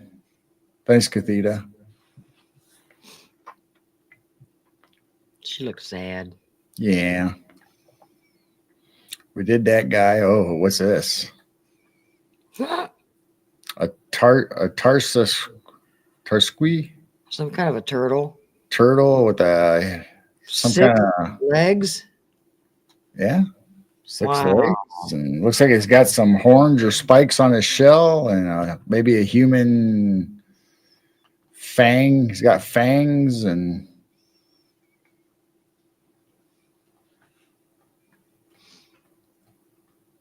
ooh, there's a fadette. I'm not sure what that is. Got a long tongue again. Yeah, and a long nose and horns. Big ears, whatever those are, those ears. Tail. Looks like it's doing a rain dance. I have no idea what that is.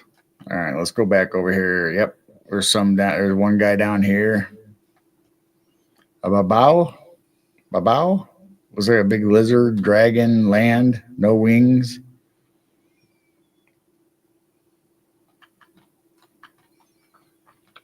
That's weird. That's weird. I think that's it. I don't know if we missed any. All right, that was good too. So that was France. That was France. All right, I think we'll switch over to Bibles for a while. Save some of the other maps for another night. Dum dum dum. Those were good finds. So what's up, chat? Sorry, I've been concentrating on the names and the pictures, trying to keep up with you, but I just said that. What's up, chat? what's up, chat? What's hanging? Let's see. This one is an 18. Well, the latest date that I found on it was 1885, I believe, and this is a pictorial Bible. And Jane thought it was her family Bible. Then somehow in the middle of the Bible, I found a picture from a local high school or school and it had a picture of my aunt, Reno. So I'm assuming this came from my side of the family, not Jane's. So we had the two mixed up. So then the third large Bible we have, which is a little bit smaller, is definitely my grandmother's from my family. So I don't know how we had it confused all this time, but I assumed it was her family Bible too till I found that picture. And this was this is all leather. It's in bad shape, poor thing. Yep, the outside of it is leather, and it's thick leather, so you can see this is carved out. Yeah, so that's actually carved out into the leather, and it's stamped and kind of gilded.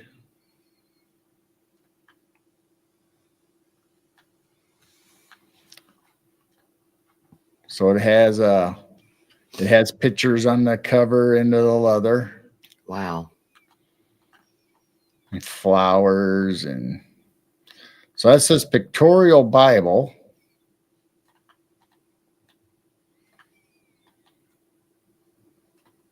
Wow, carving all that out. So there's Jesus and the children.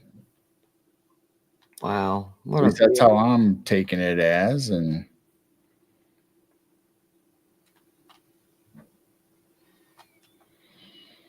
but then when you go to the next picture, I got actually the side, because the cover and stuff is falling off. So I was able to take this picture of it. So that's the front cover again. And then here's the side, the binding. Then it says the parallel Bible. Oh, look Bible dictionaries, cities of the Bible. And then I don't know what this 150 something. Wow. 150 illustrations. 150 illustrations, I think is what it says. Yeah. Or no, 1500. 1500. 1,500 illustrations. Yeah, 1,500 illustrations. So I did not get 1,500 illustrations out of this Bible, even though there's a lot of illustrations in there.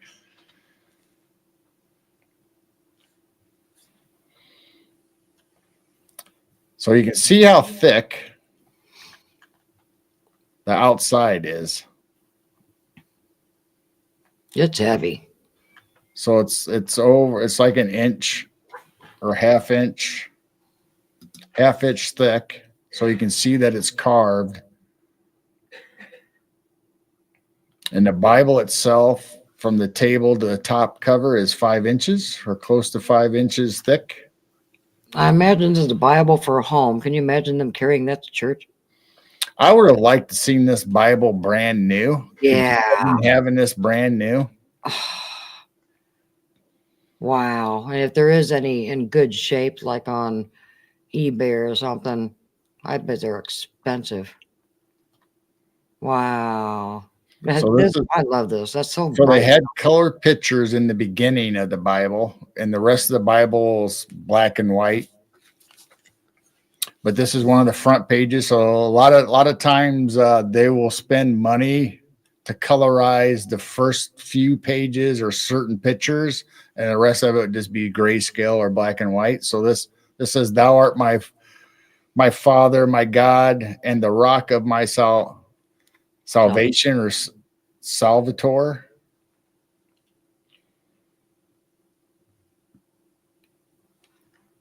I don't know what those. Oh, Psalms 89:26. So that's reference of Psalms. I just love the colors, though. Yeah, I do too. So many details all around. So this is the first. I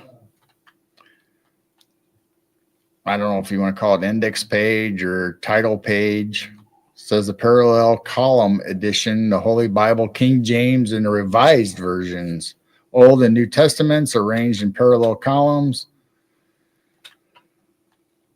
The text conformable to that of universities of Oxford and Cambridge, a complete concordance embracing every passage of Scripture. Dr. William Smith's Standard Bible.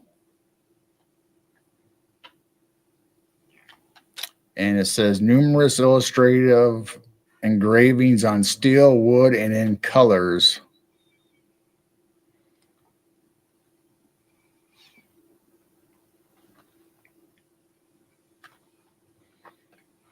So this is where I got the dates from.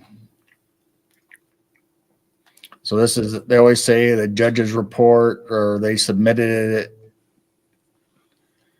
So if you look here, it says like Man, it's hard to read. 1872. Wow. But then if you go down to the last, and that's what I did, I went down to the last line, because obviously if it was printed, it would be printed in 1885 and submitted to the Library of Congress. So I'm assuming it's at least 1885. And the one last week was 1872, if I remember right. Yeah, yeah, something like that. So there's another color page. So obviously when it's a brand new Bible, and so if you're giving it to somebody, you presented it, and it would be to and from. So your parents or grandparents or whoever, when they're first married, or if you first was christened or married, or first came to the Lord through salvation, this Bible might be presented to, and it'd have your name. And so this page wasn't filled out. So I don't know who was the original owner of these Bibles. So my Bibles aren't filled out, but Jane's family filled hers out. Yep. Saw quite a few names and stuff listed in that Bible. So that's how I knew that's my grandma's Bible. This one was not. Oh, wow. So then when you get married, they have this page in there. That's a pretty page. Says, what therefore God hath joined together, let not man put asunder. And this certifies that. And they would have your name and your matrimony, your date, and in the presence of, and signed by the minister or whoever. So a lot of these are always filled out. This one happens, like I said, not again. But here you have 1880, and then you fill in the year. So that 1885 or whatever date makes sense according to this page. I just love the colors and the drawing they put in. Lily of the Valley. Like I said, these are the important pages to them, for the family. So they made them color. They spent the most money on stuff like this as far as ink.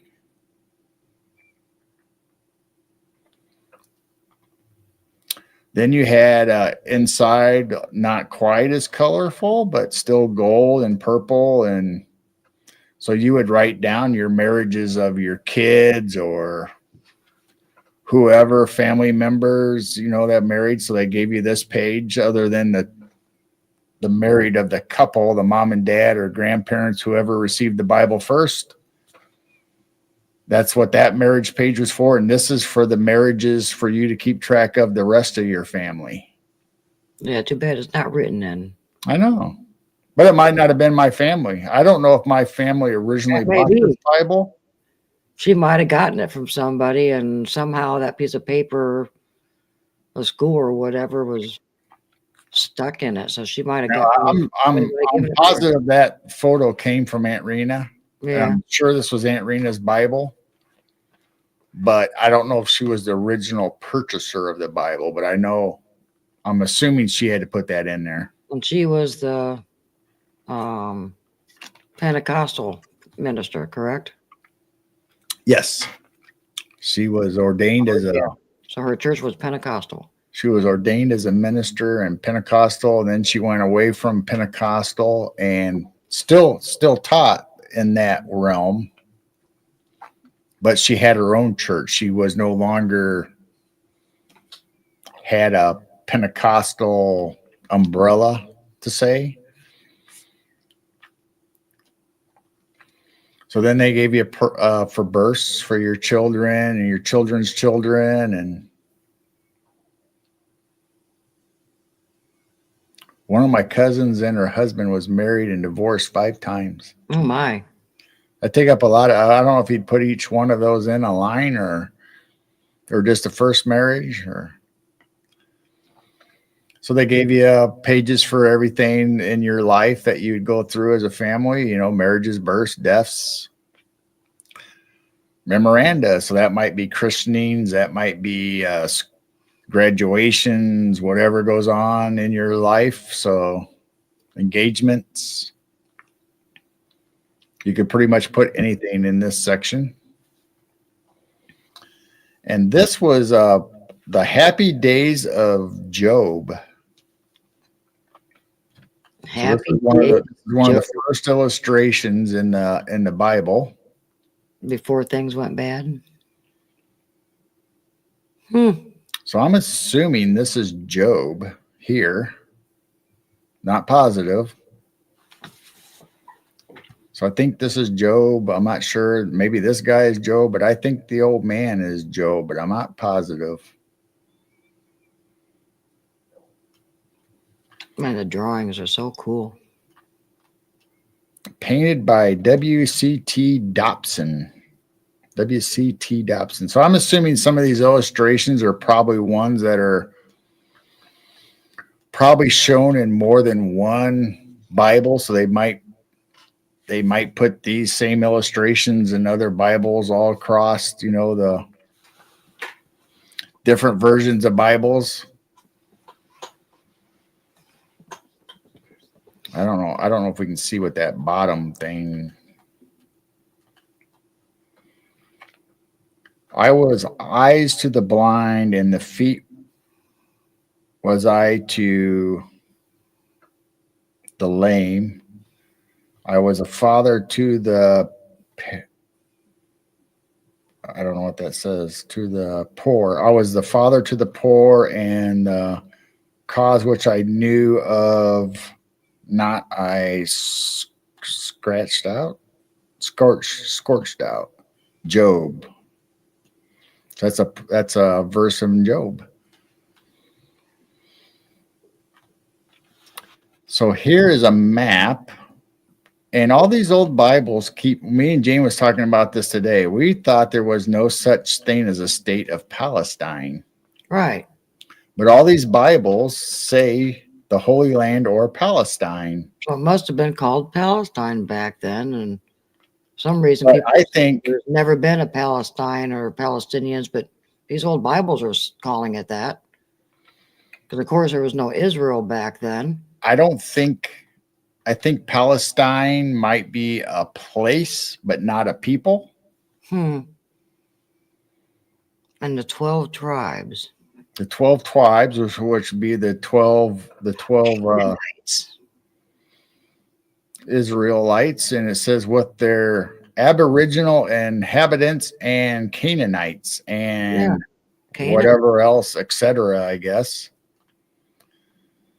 Cities of refuge marked modern towns, villages, cities, and ruins. So let's see what we got. Yeah, Joe, find it and get it out. He said he's looking for his grandma's Bible. Oh, yeah, there you go. Yeah, I've got some littler Bibles that are really old too and falling apart, just not these big giant things. So this, I'm assuming, is north. I don't know. I'm assuming this is north. So then you have Asher. You have the land of Asher, which is mentioned in, obviously, all these lands are mentioned in the Bible. There's Dan. Now, Aram and Syria is not Syria is not a part of the Israelites. That's what gets me. They've changed the names in places so many times. So many maps are different. So here is Manesh,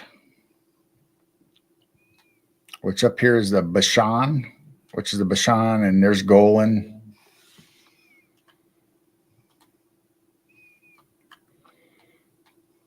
And then here's Galilee.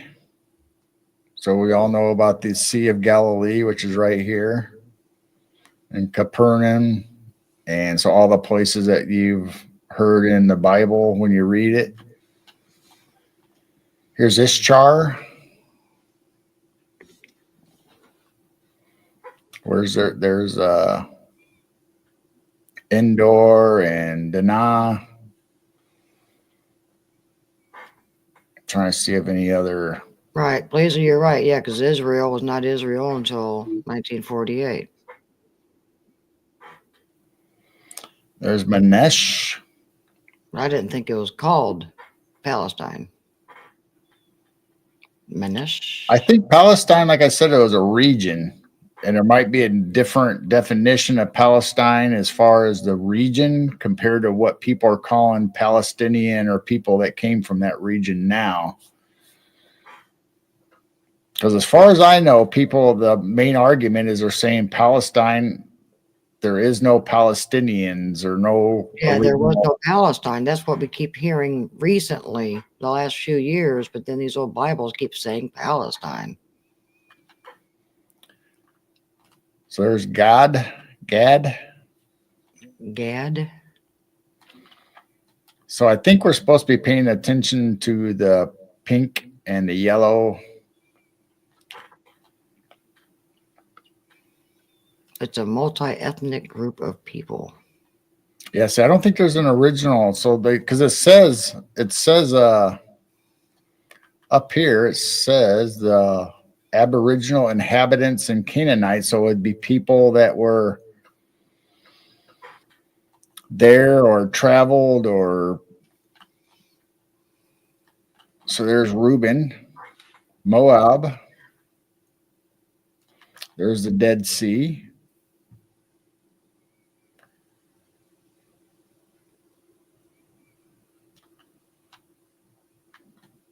There's Benjamin. There's Bethlehem, and that's in Judea or Judah. There's Simon down here in the corner. There's Dan. Now, I don't know how they decided which brother got what territory? There's Ephraim.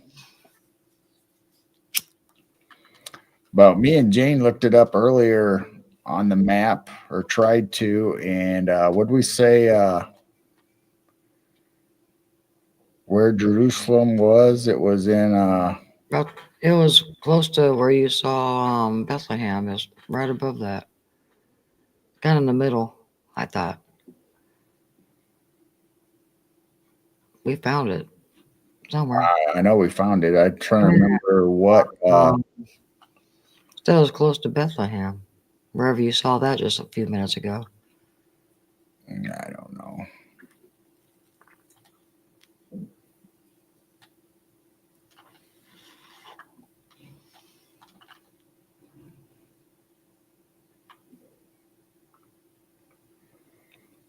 think it was down towards the left. I'm sure it is. I'm just scanning for more names, more things that we might see. There's Capernaum.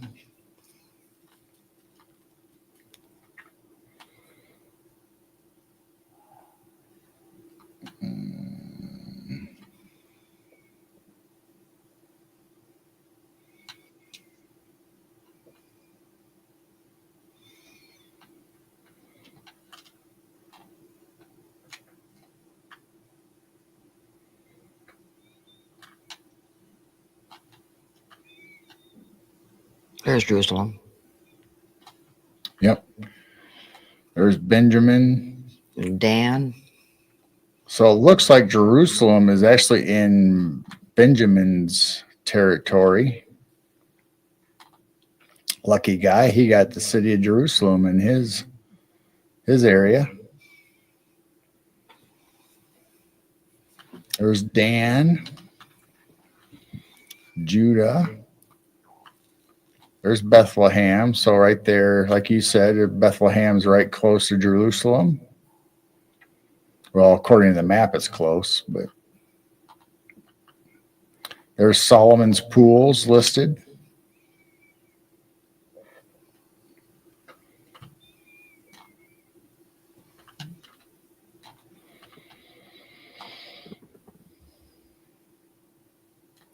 What else? Anything else over here? What'd Simon get? What did poor Simon get? Anything? Oh, Samson's mound. So he's got Samson.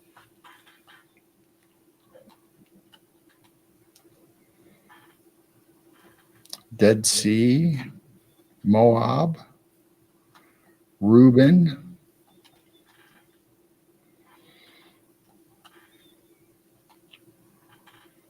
Anything else on this map you guys would like to see or look at, or before I go to the next picture? Any area you want me to zoom in on?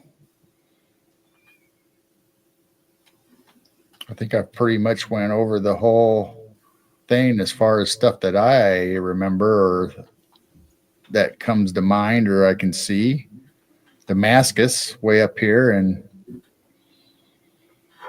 Aram or Syria. Blazer says next. Next. Next. And then. So these are supposedly the people that were instrumental in putting the King James or the Road to the Bible together. So this is John Wycliffe. If you've never seen his picture, this is supposedly what he really looks like. You've probably heard it in other documentaries or inside Bibles where it says John Wycliffe's first Bible. This is Tinsdale. Tinsdale is a famous name for Tinsdale Bible. And you can see these pages got ripped. You can see that in my. So there's I think it's Tinsdale. Here's Coverdale.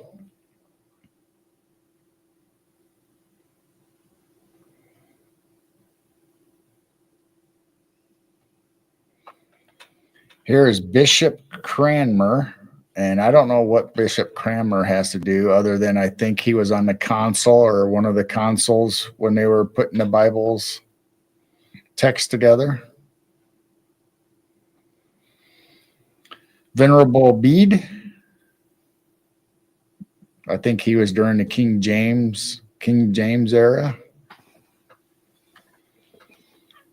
John Huss.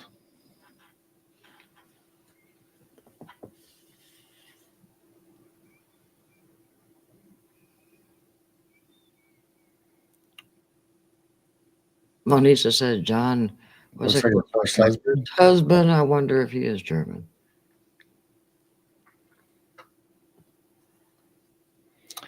Bishop Latimer.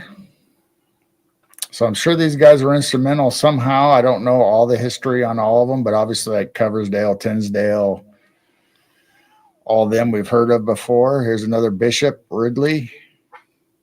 I like his hair and beard. That's cool for a bishop. Yeah. He's got it going on. Reverend John Rogers.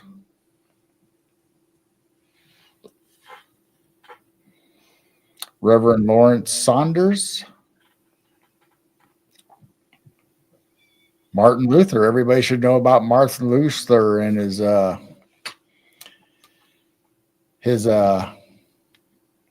what's it called that he nailed to the door? Escapes me now. But anyway, that's how Lutheran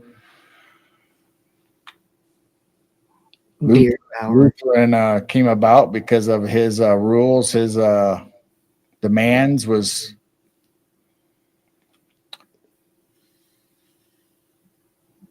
don't care for long hair. He cut his beard off. One of these nights, you're gonna see a girl with very Yep, short I'm beard. gonna be doing the Summer trim. summer buzz or trim or whatever it ends up being. Then it'll If start it's too hot right away, I'll probably just take it all the way down to as close as I can get it. And then But everybody should know again. Martin Luther. That's how we got the Lutheran faith in 96?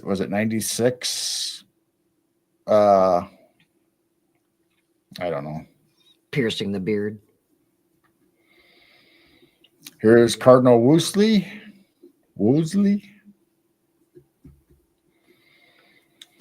Then this is one of the first pages that has tables and stuff for study and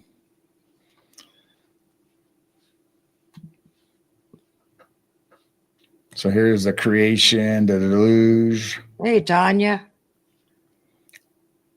95 thesis. Yeah, thesis. Yeah. So he put his demands, what church or what should be there and not. So here's antediluvian, which is Adam and Eve and Seth, and basically coming on from that to the deluge. And it'll tell you there's their births years, and then it also will tell you here's death and age. So there you got the creation of Adam and Eve. Adam 930, Seth 912, Enos 905, Canaan 910, Mahalalel 895. If I'm still reading this right here, I'll just back it down a little bit. That'll make it easier. Jared 962, Enoch 365. Oh, he lived a year. You know, that 365 days, but this is 365 years. I wonder if that means something. 365. Methuselah 969, which is supposed to be the oldest of the whole Bible, right? 969 years. Lamech 777. That's got to be lucky. God's number. Yeah. Noah 950. Well, he was right there on Methuselah's tail. And Shem was 600. So here we have kings of Israel at the completion of temple.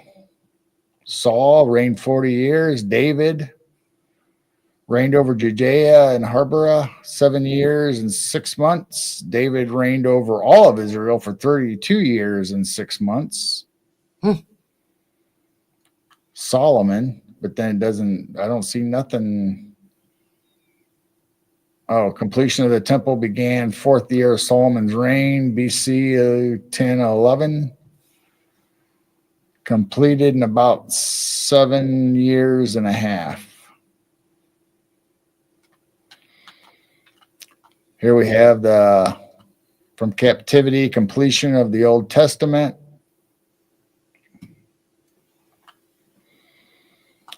Here we have the table showing of the earth was reopened by the descendants of Noah. How the earth was repeopled. I said reopened. Repeopled by the descendants of Noah. So this gives you who their wives and sons and stuff were. So that'd be something people want to do Bible studies. They can look into that. Governors and judges over Israel. So there we have Joshua, then Gideon and Deborah, Jahar.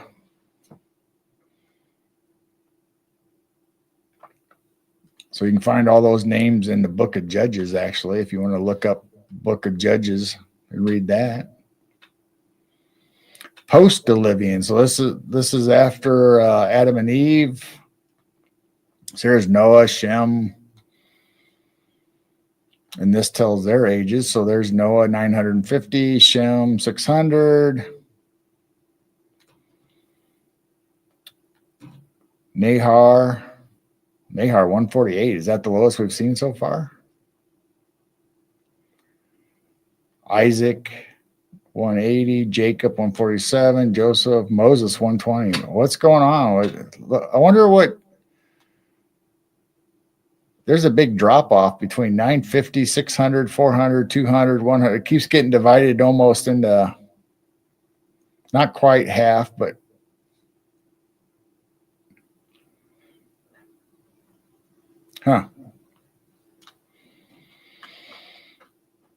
So there's that page.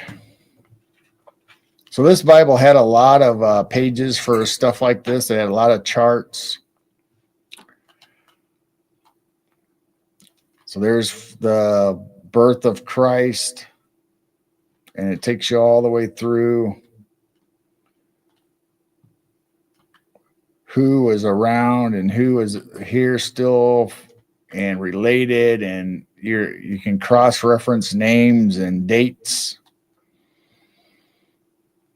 So it's kind of cool you don't really think when you read the Bible or hear stories about who was still alive when Christ was here, or who from Noah or Adam and Eve was still here when Noah was around, and from Noah to Christ. And it was kind of cool to see the cross-reference.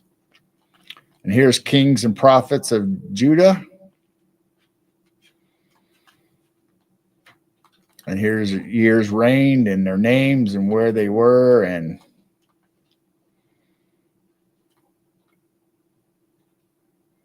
here's founders of Assyria, kings of Assyria, kings of Asherah, kings of Babylon, kings of the Persian, kings of Media, kings of the Persians, kings of Egypt. Kings of Egypt. Mesuram, Athotes.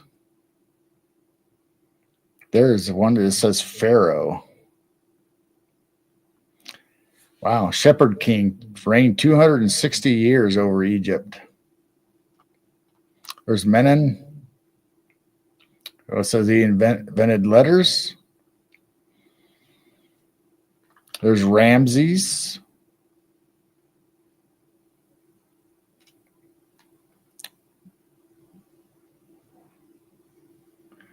So there you have dates for the kings of Egypt.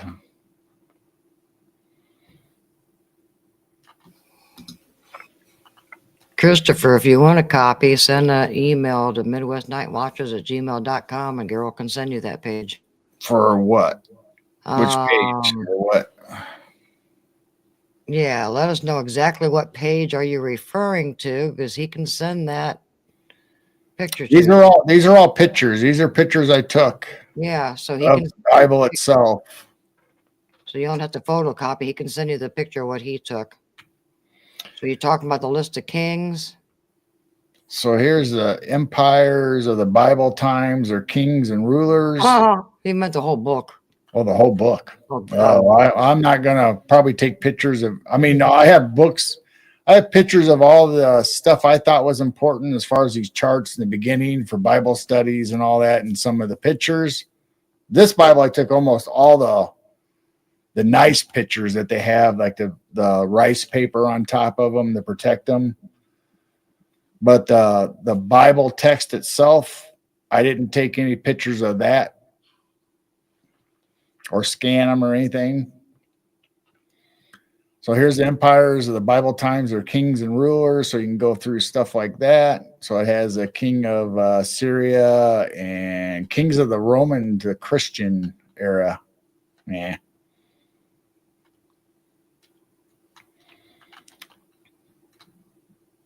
So there you got Romulus and all the way to Tiberius. And there's Julius Caesar. there may be some of these old Bibles in some libraries. Oh, I'm sure there And is. available to the public. Yeah, you got to look around. You can Library of Congress. A lot of times you can go look up the PDFs on a lot of these Bibles. Some of them, not all of them. Some of them. So here's a chronological table showing principal events in Jewish and contemporary history. So it goes from creation of the world all the way through everything that is foretold and talked about in the Bible.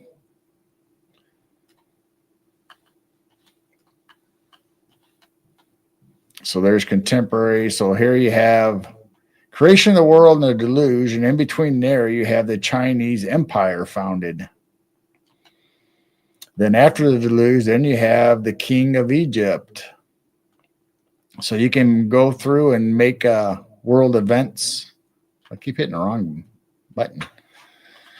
So as stuff that we would know as world events or non-Christians, all these events that happen, and you can match them up when the Bible is talking about certain times in them. And then there's a rise of Assyria. There's search for the golden fleece. So you can go through there and go through that. And then here's Jewish history. And yes, Tanya, this is Gerald's family Bible. So you can go through and read all about that all the way and see everyday world events compared to Jewish events. So here's more tables, creation to the birth of Christ.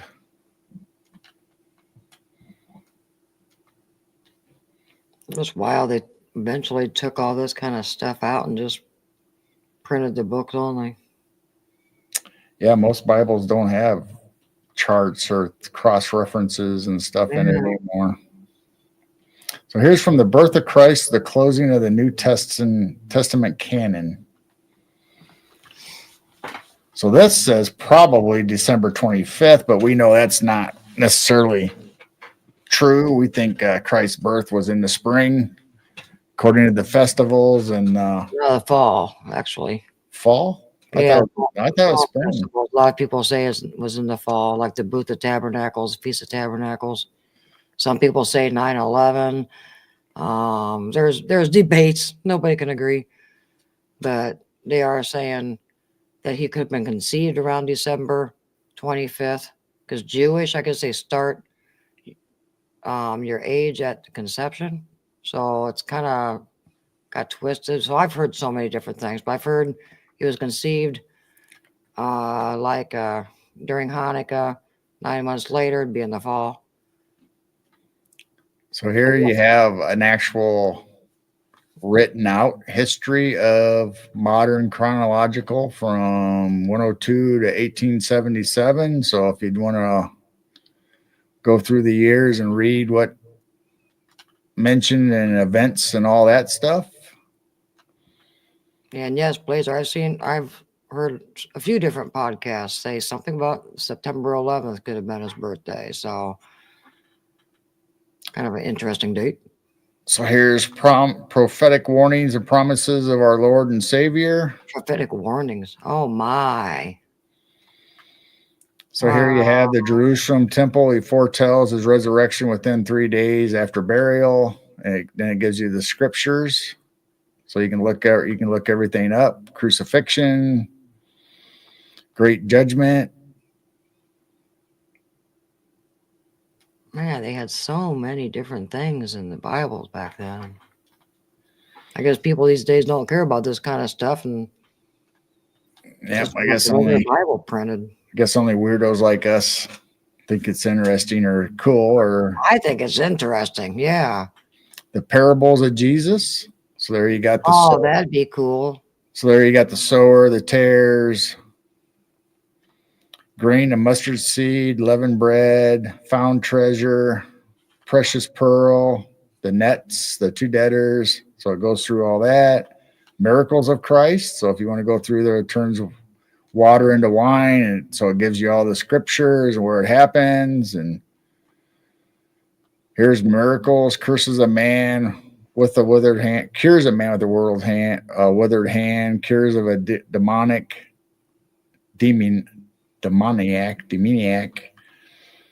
That's cool. I've done a lot of studies back in the day with the concordance. Here's the discourses of Jesus.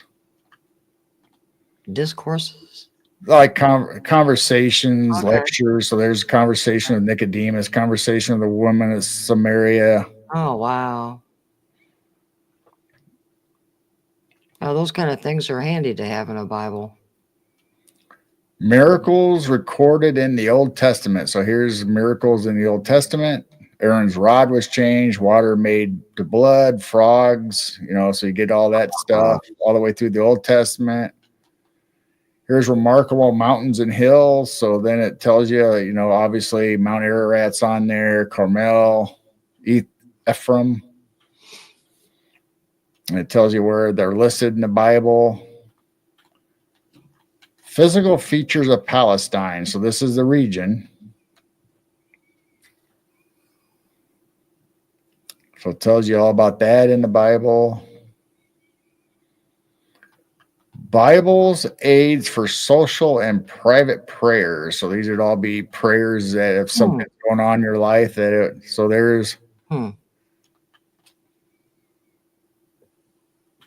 adoration, there's confession, supplication, intercession, thanksgiving.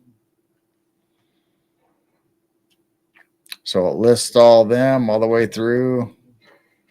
There's parables recorded in the Old Testament. I think this is a continuation, or maybe I got these 2 pages backwards. Harmony of the Gospels. So there's the 4 Gospels. So it's talking about events and which Gospels, whether it's Matthew, Mark, Luke, and John, and sometimes all 4 mentions the same, like the anointing of Mary is in all 4. Christ enters Jerusalem, cleansing of the temple. So you got some of them are in all 4, some of them are only in 1 or 2, some of them are only in 1.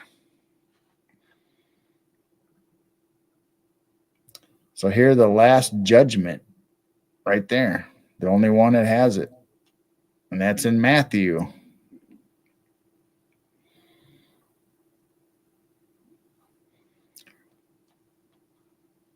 So here's chronological Old Testament books, authors, and times written. So it has Genesis, Exodus, Leviticus, Numbers, Deuteronomy as Moses. So it's like 1, 2, 3, 4, 5. Though I say the 5 books of Moses, Joshua, Judges, Ruth, unknown.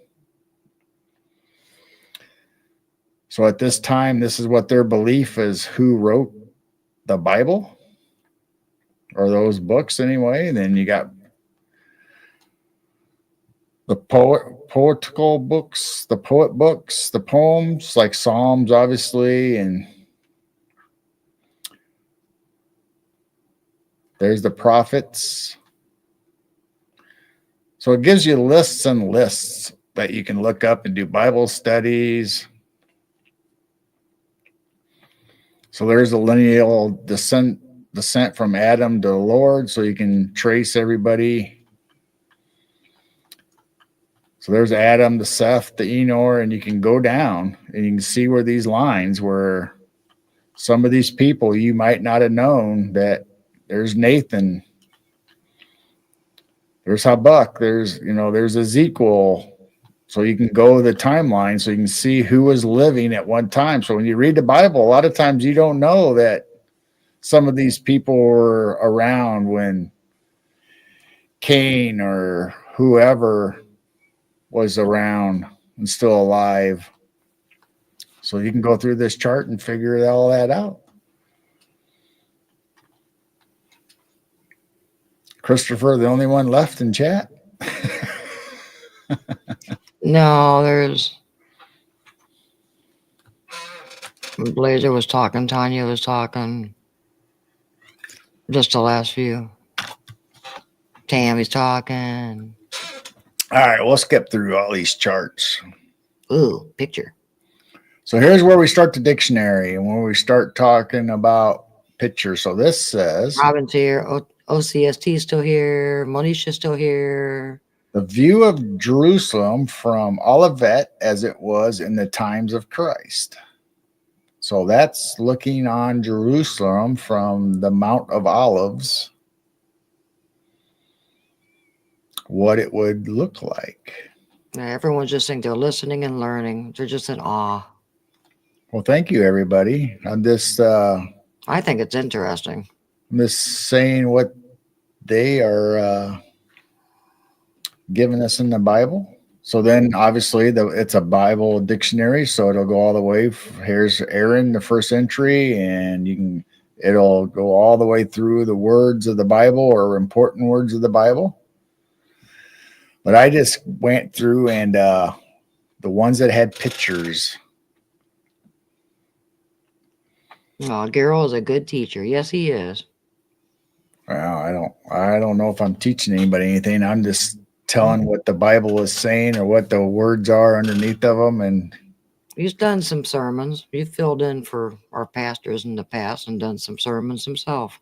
And he's done a good job. I've been behind the pulpit a few times, but yeah, you did a good job back then. then. Been in church my whole life, except for the last however many years since we stay at home and learn ourselves. About 2012. About 2012 was when we left the church building.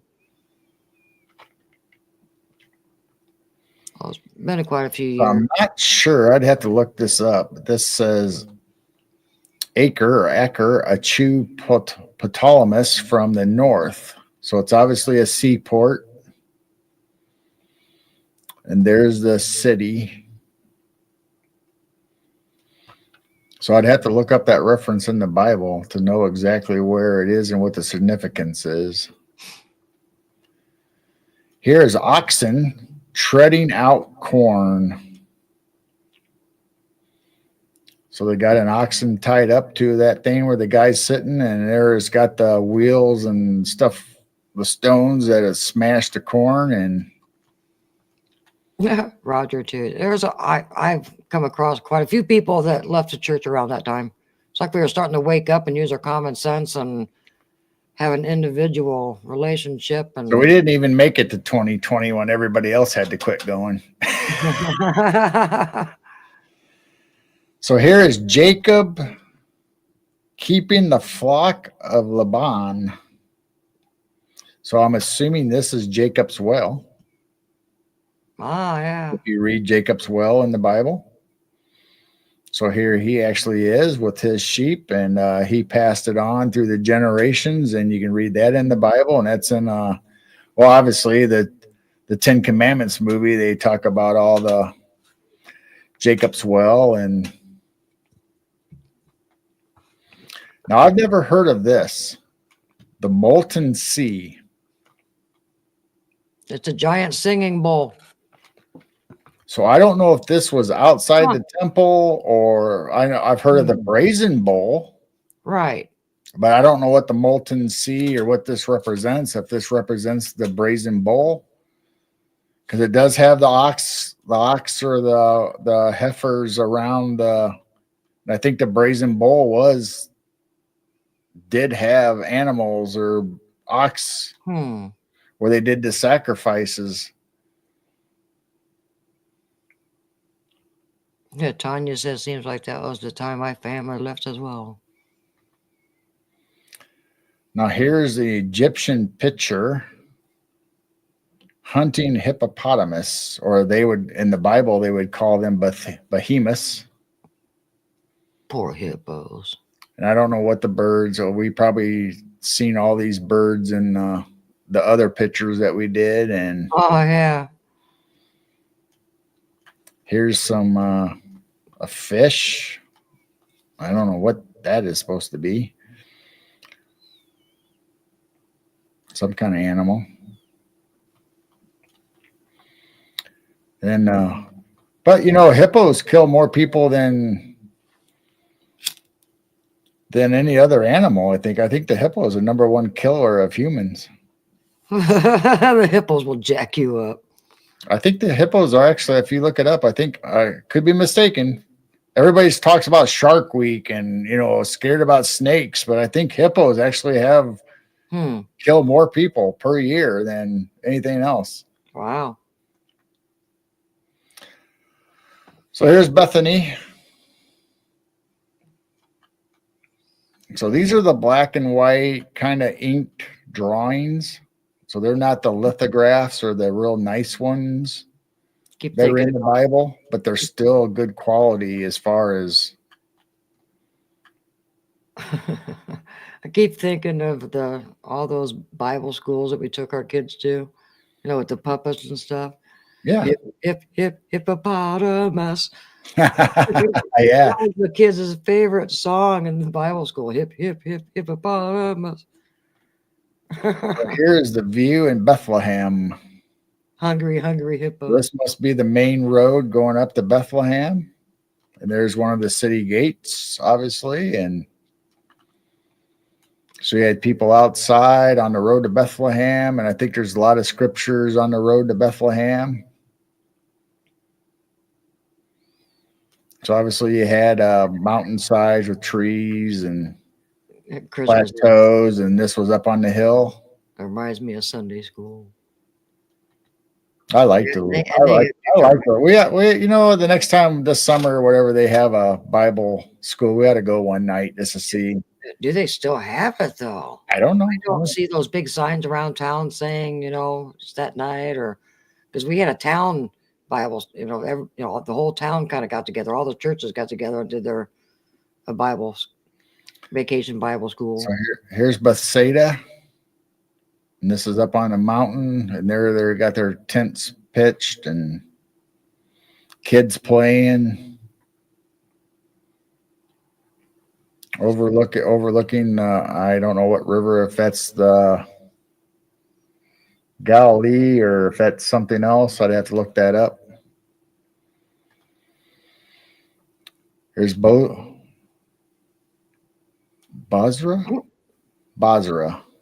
And obviously that's a temple and it's tore down, obviously, in this picture, Basra. Valley of Salt between Canaan and Edom. Valley of Salt? Valley of Salt. I don't think I've heard that. So it must be salt mines. Valley of Salt. Oops. Salt mines, and there's a temple. There's probably temples here, and they were tore down, or earthquakes, or whatever happened to them. But I think these right here, all this stuff back here is a salt, where they mine for salt. And if you look, there's little buildings and structures in the side of the hills here. Kind of reminds me of Petra. Right.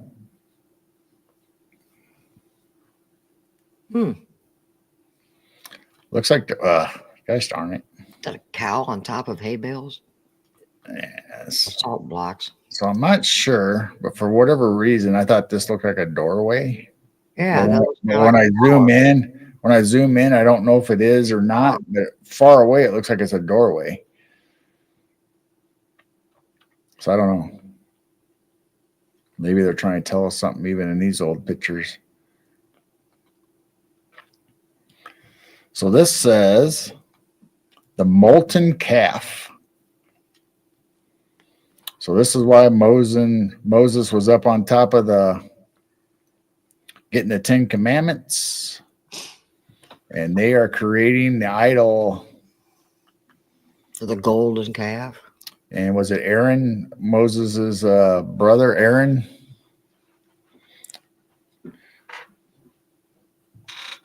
I hope I'm saying that right. I think it's Aaron. Was forming the gold and making the idol because the people were going crazy. Berserkers. Here's a covenant of Mount Carmel. So that's a place for the priests and the covenant. Up on top of the mountain, overlooking the valley.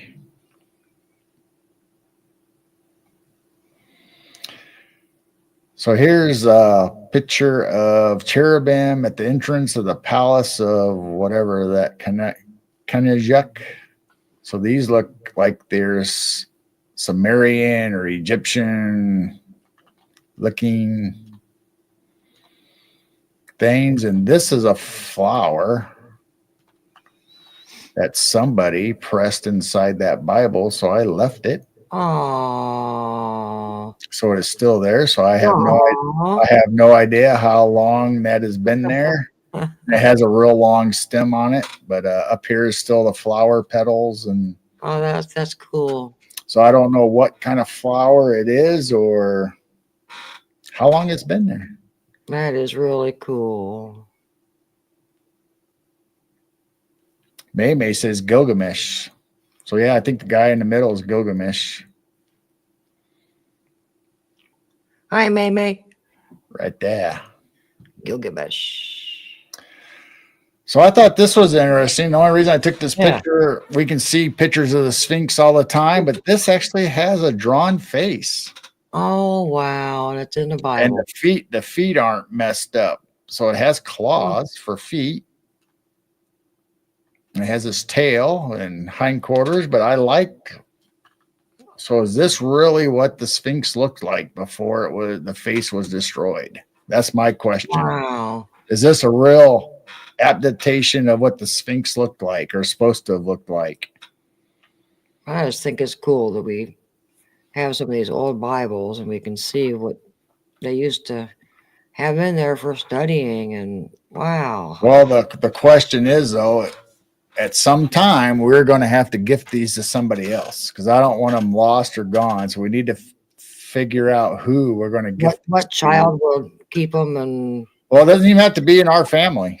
Right. I don't care if it goes to our family. I like to have somebody that enjoys it or would like to have a Bible, an old Bible, and we'll just gift them out before we venture on to wherever the other side has for us.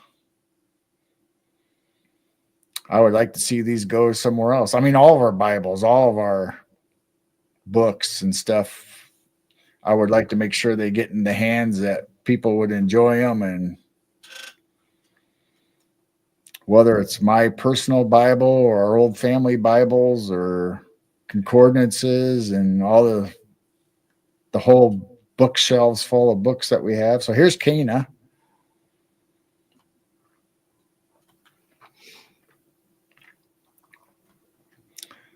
There's a well. Yeah, Christopher Ezra is on my list. I've got apocryphal books and a few different apocryphal books, and been wanting to go through some of those books.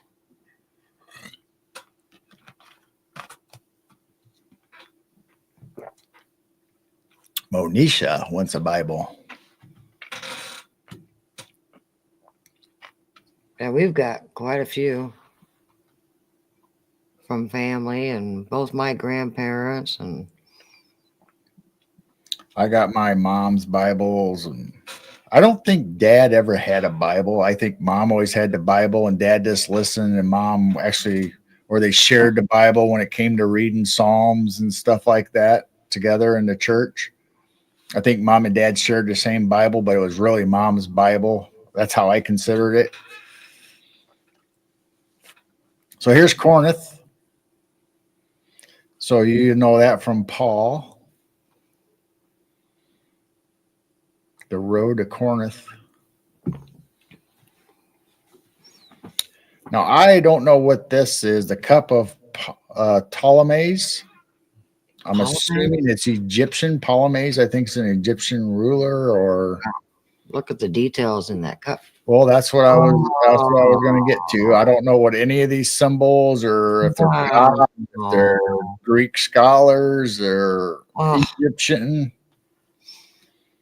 There's some seraphim or something that have wings and holding that table up. That'd be kind of cool, huh? Probably since probably it's gold, and so I don't know what all this represents. Those kind of things are probably underneath the Vatican. Probably sitting on a church somewhere or some museum, and nobody knows what it is or where it went. Or I'm assuming these are all gems and precious stones. Wow. Encrusted in this goblet, or this says cup. So I don't know what size this actually is, if it's a regular cup or a big vessel.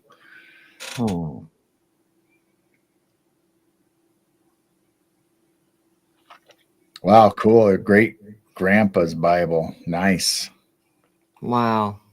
Like I said, we were lucky enough to get some of our family Bibles, and one Bible actually isn't ours. It was gifted to us from somebody I knew, and they no longer wanted it or didn't feel it. They were going to do anything with it, and they thought they'd pass it on to me. So I've had it all these years.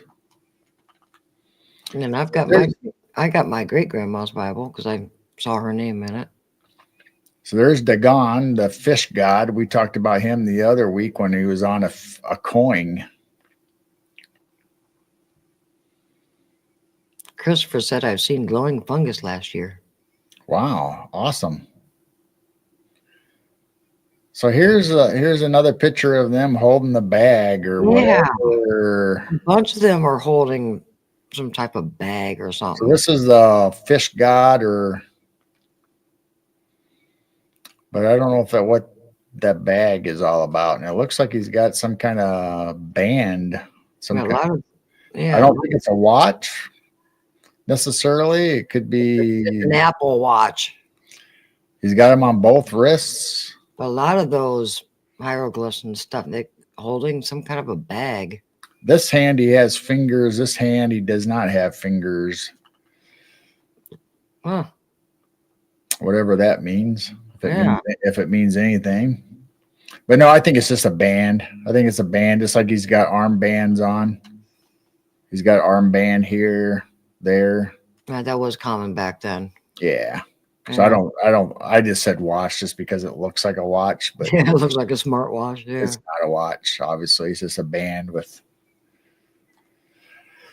Here's Damascus, the road to Damascus. Oh boy. We know about that story, huh? Yeah, advanced technology. Neat details in these paintings or drawings. David's tomb in Mount Zion. So there's the graveyard.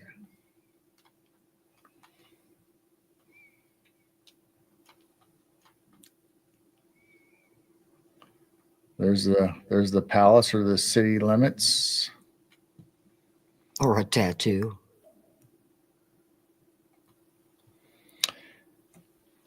David's Tower, and that's in the city.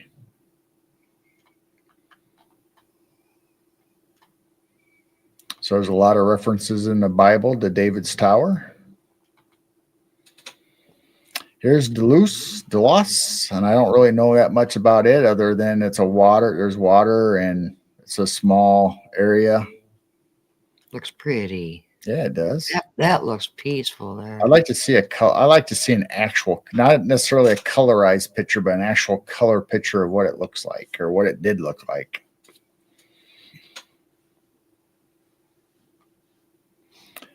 So there's what the entrance to the temple looked like according to this drawing.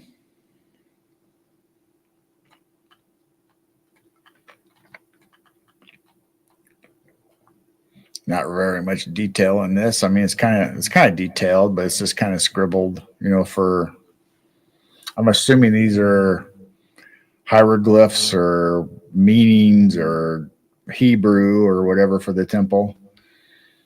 Good night, Tanya. Night, Tanya.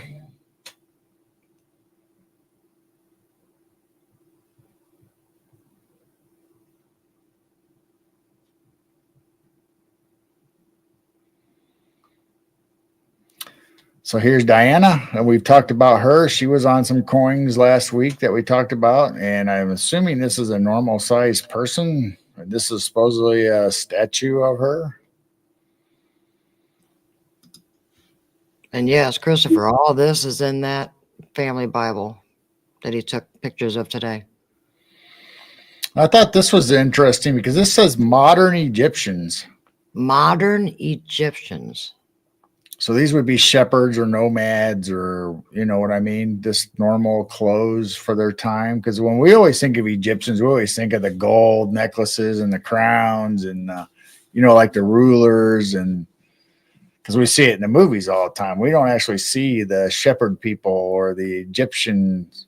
So this is modern Egyptians. So they're not anything like we picture in the movies or in pictures.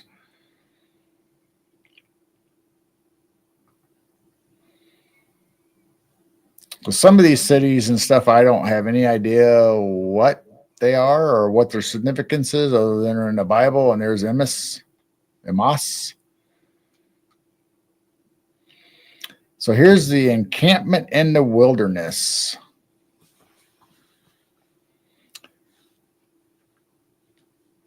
So there's Dan. And you can go around and see all the brothers because they each had their own area around the encampment. So they kept the family. There's Reuben, Simon, Moses, and Aaron's sons, it says. So they basically had their Holy of Holies and their altars and stuff inside the encampment. And they all had their own flags. Do you know the date of Bryce? It's in the end of June, right? Or is it July? Well, it's not definite yet. No, that when Bryce is coming on our show, it's definite when she's coming. Yeah, it was the 22nd or something, or whatever the Sunday is. 22nd of June. You should have it on your calendar, don't you? I don't think I've got the last couple on the calendar. No, it's upstairs in the kitchen. So we think it's the 22nd of June that Bryce is coming on. So we will be doing, I think in both shows, when we're on her show, we're going to be talking about Egyptian culture or Egyptian pyramids and temples in North America. And I'm assuming we're going to be talking about the same thing when we have her on our show because there's so much information. I mean, we could probably do five shows or more just of what I have now on Egyptian culture in North America.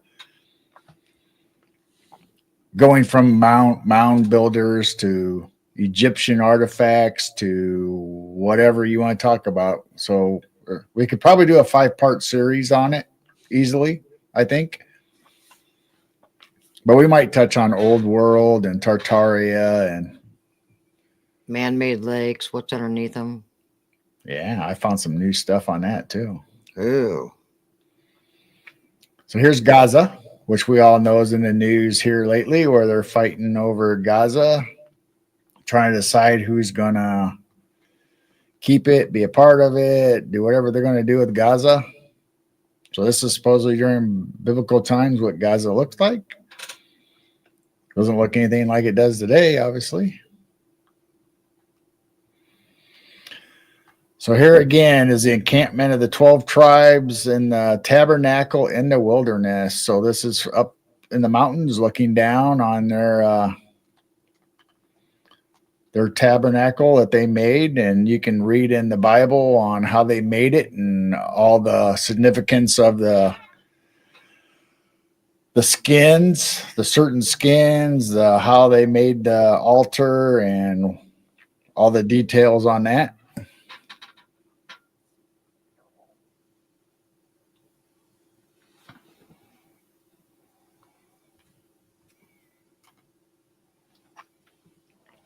So this is the map of the Pyramid District in Egypt. So there's Cairo.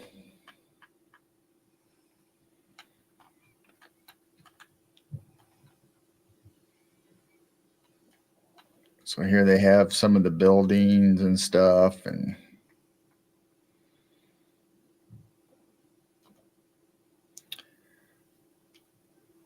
so there's the cedars of Lebanon, and that's in the Bible. They talk about the cedars of Lebanon.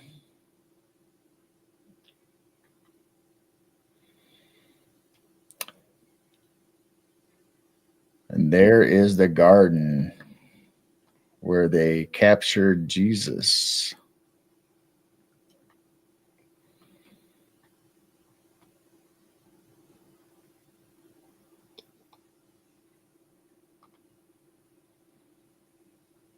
And there's Gersa. I don't know what the significance of that is. And Ghost Lord, no, not this Sunday. We're waiting for his reply. We need to reschedule him sometime. It might be a Tuesday or Thursday. We're going to try to get him rescheduled fast. Yeah, we have our Sundays are filled up. Yeah, our Sundays are filled up already. So if he can get his equipment and everything working good, we'll have him back during the middle of the week or another night, or reschedule him if he wants to reschedule, maybe, because he just moved to his new house. So he might not have everything unpacked. So maybe we can schedule him for another Sunday and it'll fit his timeline. Other than that, if he can get everything straightened out and back on, we'll have him earlier. I felt really bad. Yeah, he felt really, really bad. He was actually sad that he could not get on and get his stuff working. And there for a while, StreamYard said they couldn't get him, or he couldn't get in StreamYard. And then the mics were messed up, or then he didn't hear us. So a lot of technical problems. StreamYard has been doing that to us even. Yeah, it's acting weird. I could open up StreamYard on any tablet, any phone, any computer that I was logged into. But here within the last 3-4 weeks, it'll only let you open up on 3 devices or whatever. So if I'm logged in this computer, you're logged into your computer on StreamYard, I can't open up it on any of the other phones or tablets upstairs. And Dennis said his chat's been kind of messed up too through StreamYard. So I don't know what's going on with StreamYard, why they won't let you. I mean, if you log in with the same password, same name, it's not like, because it says you can only have 4 people or whatever. Well, I'm not 4 different people. I'm the same person logging in. And not all the time, like if I'm on this computer, I'm not up on my tablet. And if I'm up on my tablet trying to create a show or put pictures on in StreamYard, I'm not down here on this computer. So I don't see what the conflict is. But so here's modern Smyrna. Smyrna. Land of the Smurfs. Yeah, YouTube's been acting up also. So here's all the boats. It's obviously a seagoing outlet for the area. A lot of nice buildings, it looks like.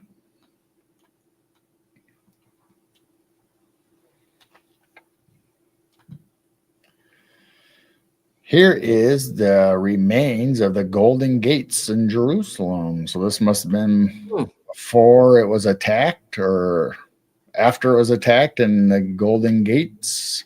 So this is what they say the Golden Gates looked like.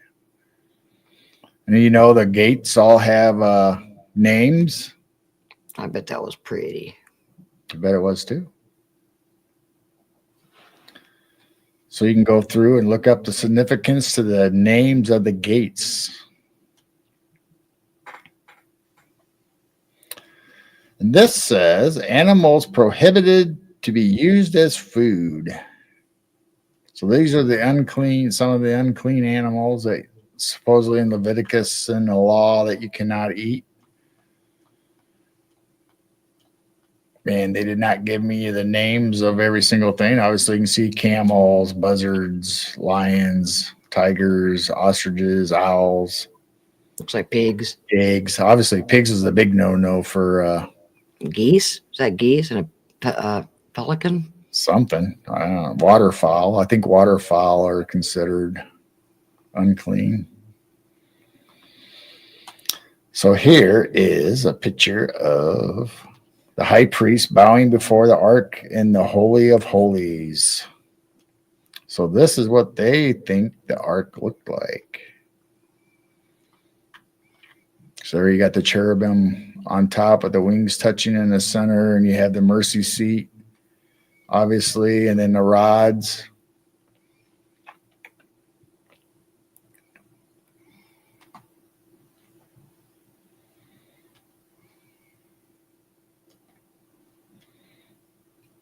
Here is a view of Jerusalem from the spot where Jesus wept over the city.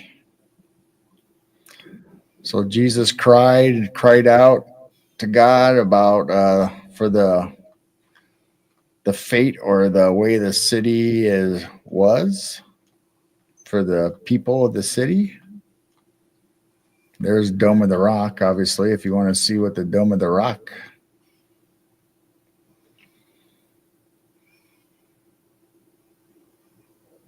Inside the wall. Old world. Old world. It's a dome. So here's Jacob's well again.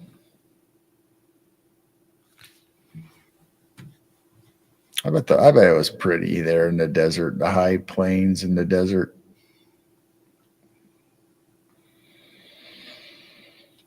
So here's shepherds watching his flock in the wilderness of Judea. So he's got a little teepee, little tent, probably for nighttime and maybe even shade. A couple trees, camels. Yeah, Christopher said, seems like the 1885 was the end times. Well, we're kind of looking that there was a reset. Something big swapped over during that time with insane asylums and orphan trains and all kinds of changes. So we're kind of looking at it kind of as a reset. Yeah. So here's the Valley of Tophet. Tophet. So there you got like a little stream and some mountains. Oh, yeah, that looks peaceful too. Looks like a castle wall. Looks like a city wall or something up on top. That's what it looks like to me. Looks like a castle wall or a city wall. Got some little structures here. Then whatever this is leading to.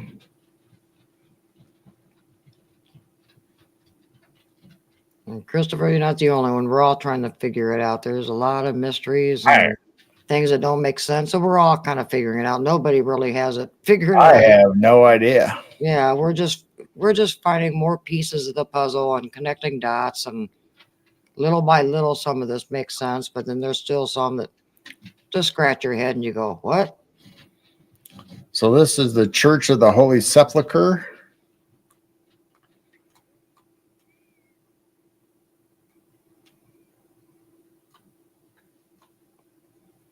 Yep, Tartary was a real place on old maps.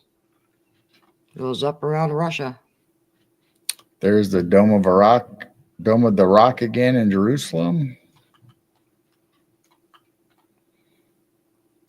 Doesn't look right when you can't see the golden dome. They changed our history. This is what the inside Ooh. of the Dome of the Ooh. Rock supposedly looked like. I don't think I've ever seen any pictures of what it actually looks like on the inside. So there's the rock, obviously, in the center.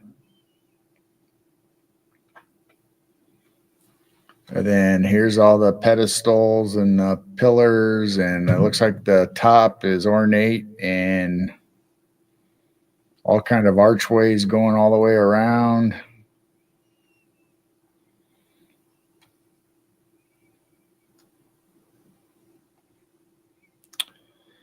So here's the pool of Hezekiah. All kinds of pools mentioned, bathhouses, pools, bathing areas, cleansing areas listed in the Bible.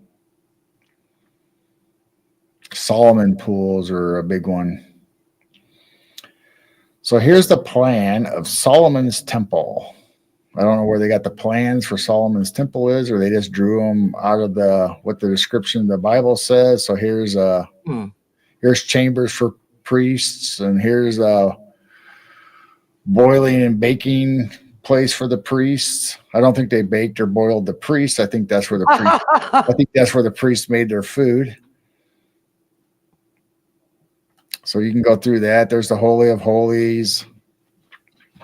There's the first gallery, second gallery, third gallery. So you had to go through. You had to go through all these doors, these gates to get to the Holy of Holies. Then you had the courtyards, and you had the outer court, inner court.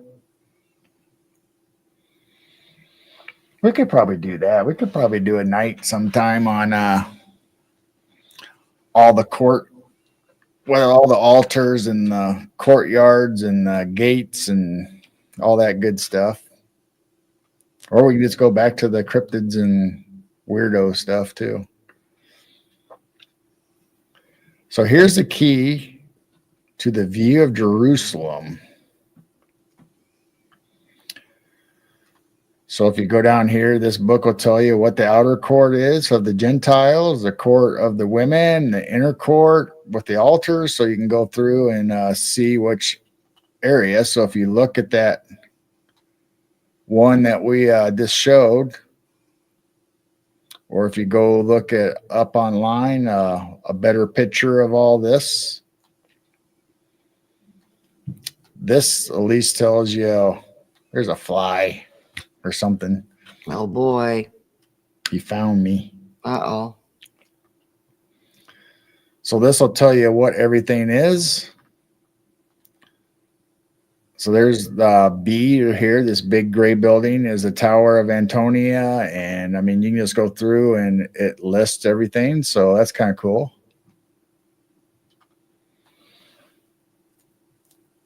So here's the city of Ascalon. Looks like they have a couple big wells right there. Look at that. Wow. And you always think, the desert, no water, no nothing. And so far we've seen 4 or 5 wells, famous wells that are in the Bible. Of course, you might have to travel miles and miles through desert to get to this place. Or it's outside of a city, or obviously that's why the city is there. Here's the tombs in the valley of Jehoshaphat. So that looks like a little pyramid kind of top there. Mm-hmm. That building. And that's building. These are the columns in the wall. And it looks like, look how deep that is compared to this farm ground or desert or whatever. It looks like farm ground to me, but on the hillside.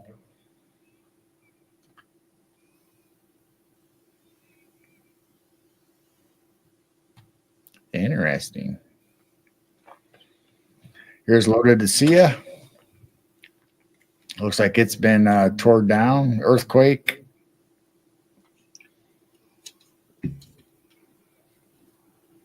Something got a hold of Laodicea. There's Mount Lebanon.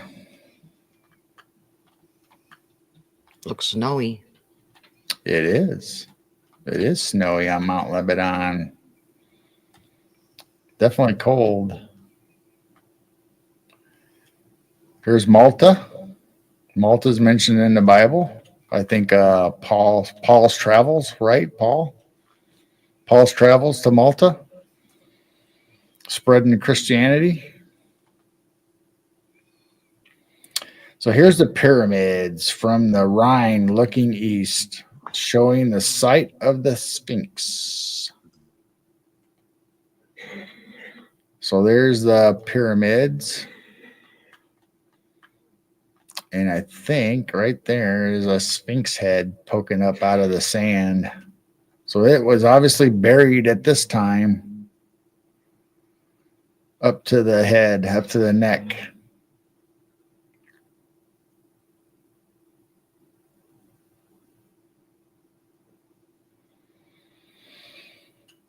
Do you know I found a picture that there were supposed to be two Sphinxes. So either it never got built or it got destroyed. So there's another one matching it. Should be right over here somewhere. Maybe that's what this is. Really? Yeah, so I got a picture somewhere on one of the tablets. I just found it the other day. The second site for the Sphinx. So there's supposed to be two of them.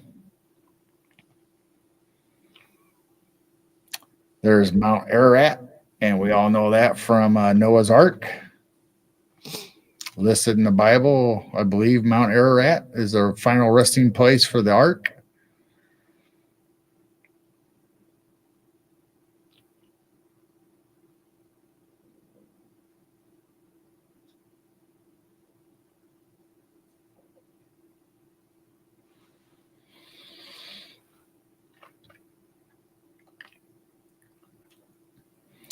Here's Mount Tabor, another famous mountain listed in the Bible, and I'm sure that was on the chart that we had in the beginning where it said all the hills and mountains.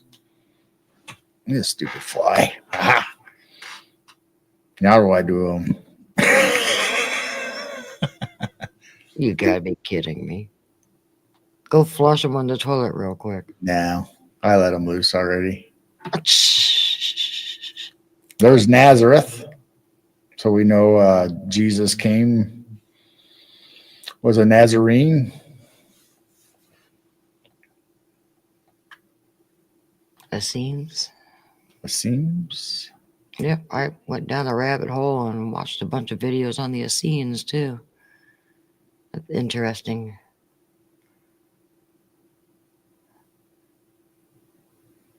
He's taking a fit again, Jane.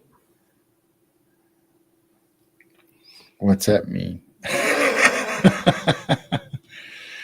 So here's what you were talking about earlier, or one of them. Restored front of the Great Rock Temple in Istanbul, Istanbul on the Nile. Oh, stop rabbit holing.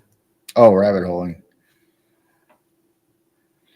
So here's the big figures, and those are tall. Holy cow. well, if these are supposed to be normal people. Oh my gosh.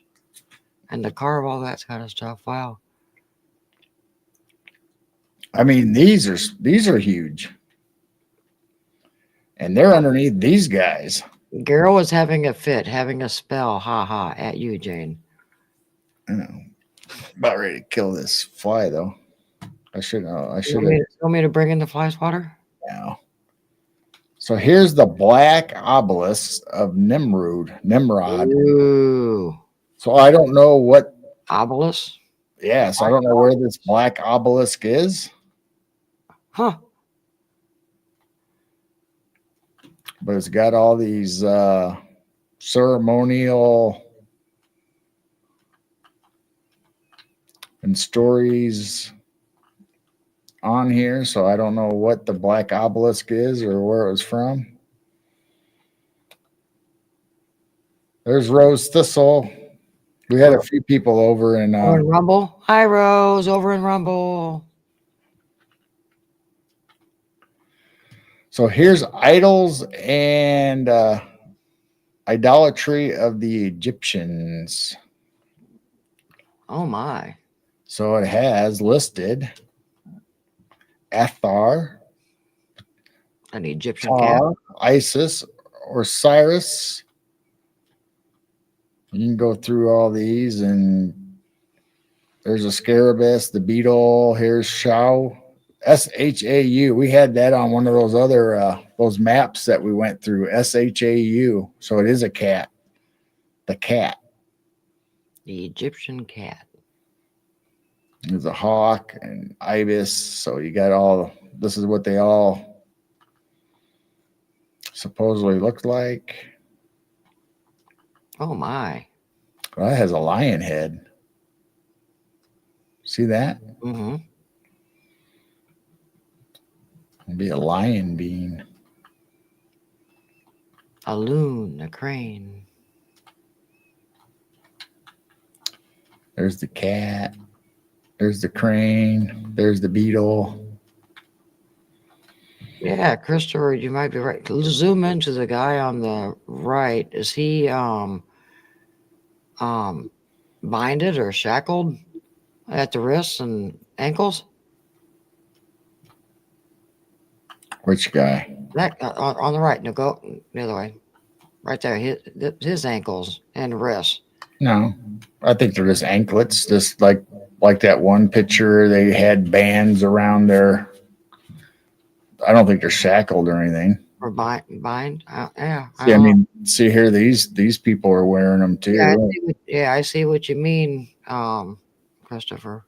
Oh, I think it's just they all have. Yeah, like the armbands and armband, wristband. They must do have ankle bands. So I don't think he's shackled. Not saying he's not, but I don't think he is. And if it's supposed to be a god or an idol, they wouldn't be shackled. So here I think we're getting into the better pictures, the ones that have the rice paper and stuff on. So here's Noah cursing Ham, Genesis. That's a pretty one. Wow. So there's Noah cursing Ham. And this one you can pretty much zoom in and get some good detail as far as. It's a girl beard. Oh, where? Right there. It's Gandalf. It's I wish I still had that much hair.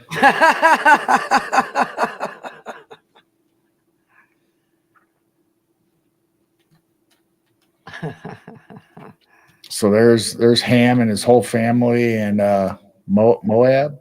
What was the other? What was the tribe of women? Anyway, he married outside of the faith,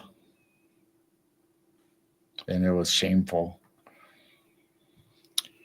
Here's the expulsion of Hagar.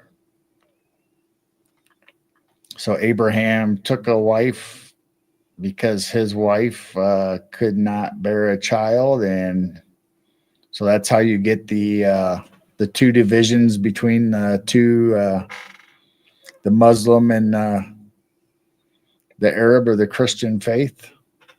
Welcome in, Linda. So once his wife actually became pregnant and had their child, then she insisted that Abraham got rid of the woman that that had a child with. And if everybody reads the story, the child becomes lame. Was his legs broken leg or got maimed? Right? Where'd you go? I'm here. I'm standing up from time to time because I'm getting a stiff butt. Oh.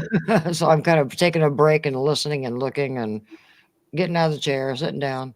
So here's the trail of faith of Abraham. Was that a bunch of sticks? Yeah, that's a person gathering. So actually, it's a trial, right? The trial of faith of Abraham. So this is when he was supposed to kill his son, put his son to death on the altar, and he's gathering the thicket or the altar The son is. So it's the trial of the faith of Abraham. So he was supposed to kill his son, and they prayed to God, and but while Abraham had the knife or the sword in the air, he cried out, and a ram was entangled in the thicket. So they were all able to save the son and sacrifice and give an offering of the ram. Yes, Rose Isaac.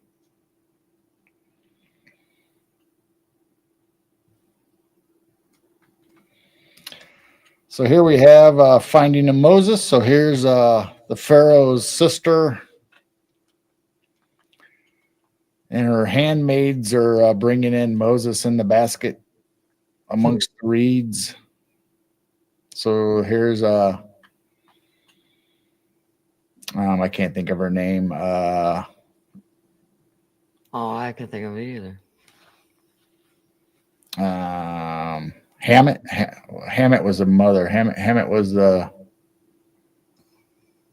Oh well, it's the sister of the Pharaoh, or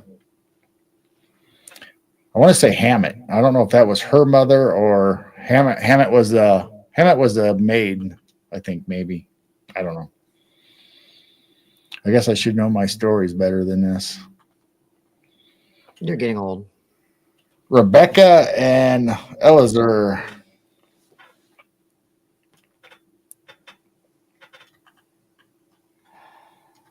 So there you go, giving him water, quenching his thirst at the well. Did a really good job on his palm trees. Look at that. Yeah. He's got a pointy beard that sticks out. Either that or he's got a real long chin.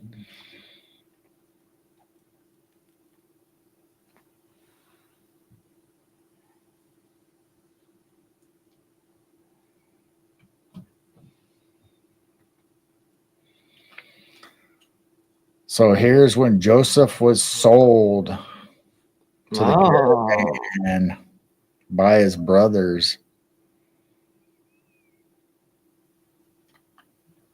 So we talked about this the other night, that can you imagine the knowledge going back? We'll bring up Moses. Moses becomes basically son of Pharaoh, or nephew, I guess, whatever, because of the sister, and has access to all the libraries and scrolls and knowledge, the same as Joseph when he was sold to the caravan and traded into the Egyptian culture and became the interpreter of dreams, and he became the money changer for Egypt and second command also. So 2 times there was 2 people that were not actually Egyptians in control of Egypt, and would have had all the access to all their knowledge and everything going on.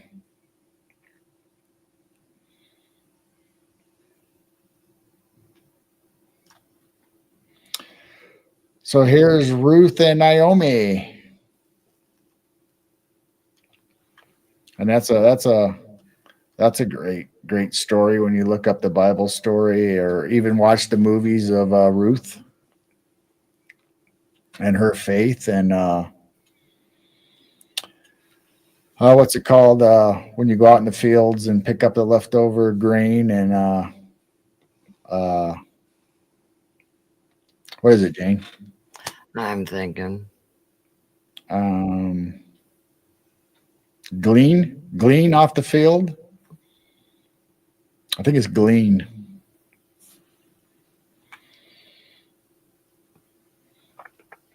So the wealthy man, field owner, left corn and grain behind. I think it was grain, might have been wheat, but grain behind in the field for Ruth. and Naomi to glean, to feed their family. So what was the movie? Ruth, a night in what was that movie? The night. Oh man. You're not talking about Esther, Oh, maybe I'm thinking about Esther, not Ruth. because we have we had that Yeah, on that's right. That one I think is on Esther, not Ruth. Night of the King or something like that. Night of the King, yeah. So here we have Leah and Rachel. That's a pretty picture. Yeah. Wow. Great little details in that. Wow.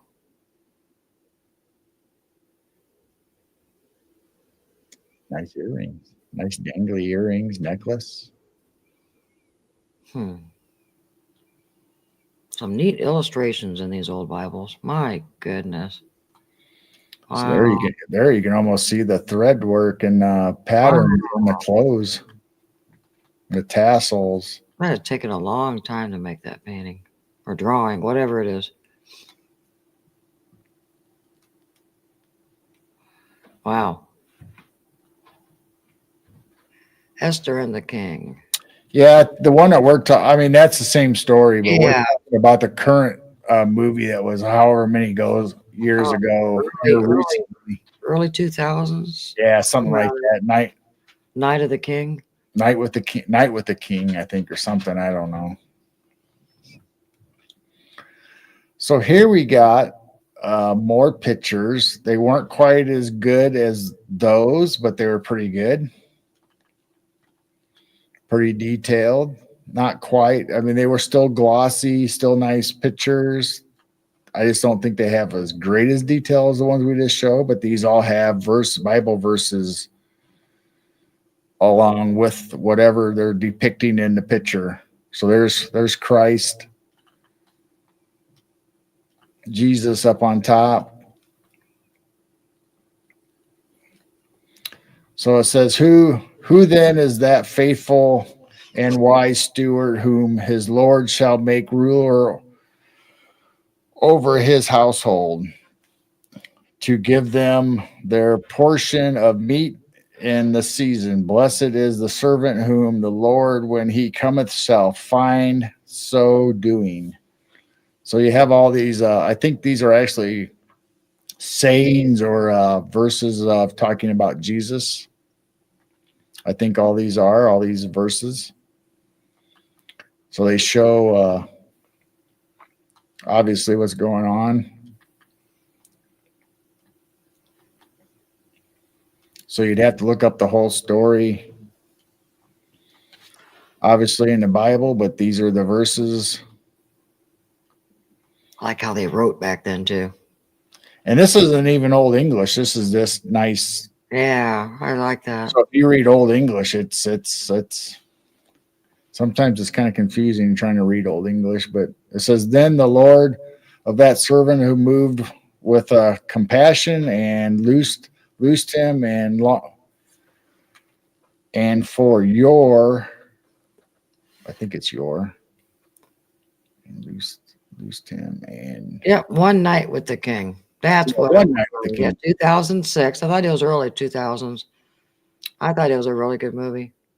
But the same is, I can't even read it. I got it zoomed in too much. Yeah, if you haven't seen a Ghost Lore, it's a good one.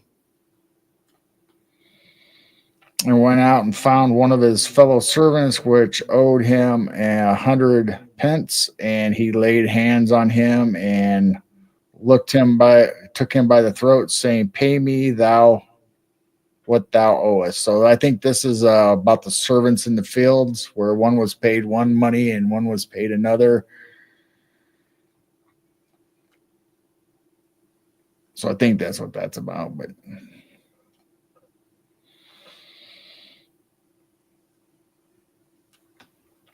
so here's for the kingdom of heaven is like unto a man that is of a house, I don't know, householder, which he went out early in the morning and hire So okay, let's talk about the men working in the vineyard getting paid different amounts. So that goes along with what I was saying. And they complained about why does he get this much and I get this much for.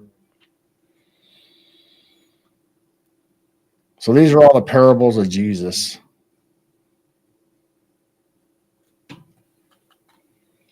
Oh, these guys look like they're up to no good. Talking amongst themselves, and here's Christ over here.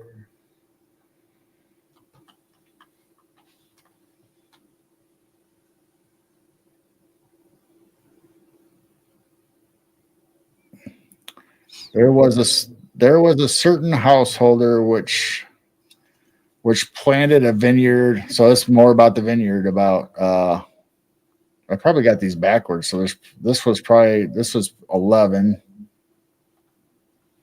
There wasn't a number on that one. I think these all go together, telling the same parable all the way through the whole story.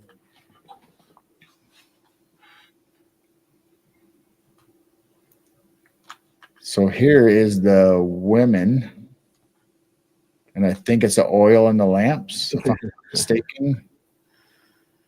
They're arguing, The parable of the oil in the lamp. arguing about women. So when shall the kingdom of heaven be likened unto the 10 virgins? Yeah, so it's the 10 virgins and the oil of the lamp. So you can look that up. So that's what this is depicting. Some of them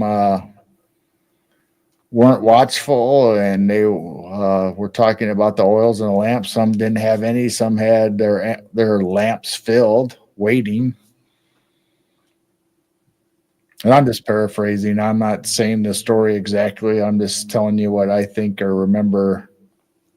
For some of them having their lamps filled, and some of them did not. Yeah, I've heard different teachings on that.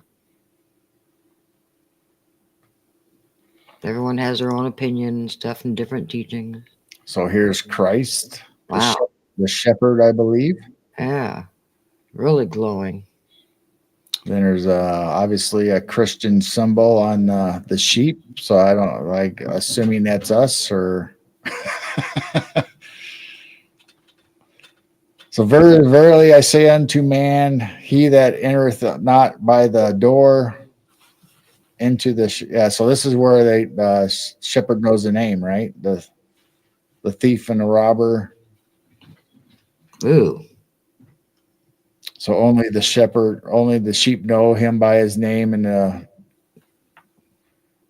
only the shepherd can enter through the shepherd's door or the gate. It's got a creepy fog outside. So I think this is Christ coming to the man or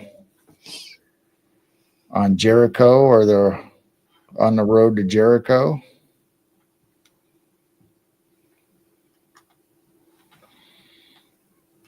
I don't remember this one. I'd have to look at it. Afterward came also the other virgins saying, Lord, Lord, upon to us. So I think this is the ones that had their lamps filled and watchful, and the other ones didn't.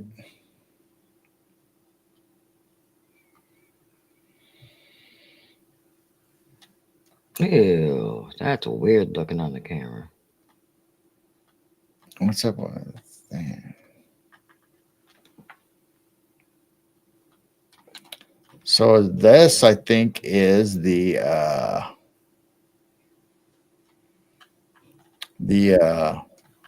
fortunate son. What do they call him? The sheep. The prodigal son. The prodigal son. The sheep that is lost. Go out to save the one, and you have the 99, and the one son that's stuck by his father the whole time, and the one that was out spending money and finally came back, and they killed the fatted cow. I think that's what this is represented, killing the fatted cow to have a party for the son returning.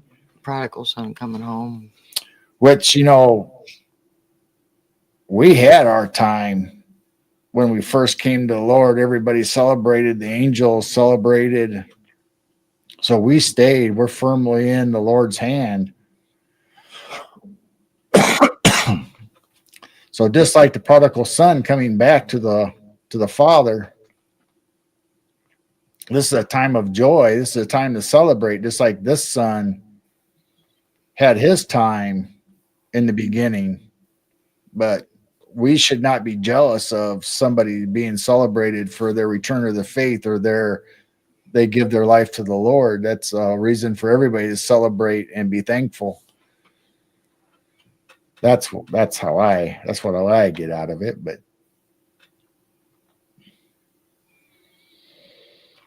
so here's the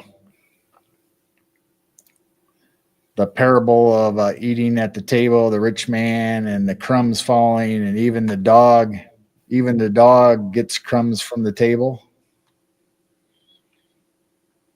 He kind of looks like he has a funny mouth. What's going on with that? Just ate a lemon. Maybe he's parched. Maybe he needs a drink and something to eat. So here he has all these servants, the rich man, and even the dogs get fed the crumbs, and this guy says, why can't I have the crumbs? Even the dog gets crumbs from under the table. And here's some more of the nicer pictures. Wow. Blessing the little children. Nice picture. So there you have Christ with the babies. Blessing the children, and Christ always loved little children. We should be like little children. That's cute. Nice hair all done up and the little lamb.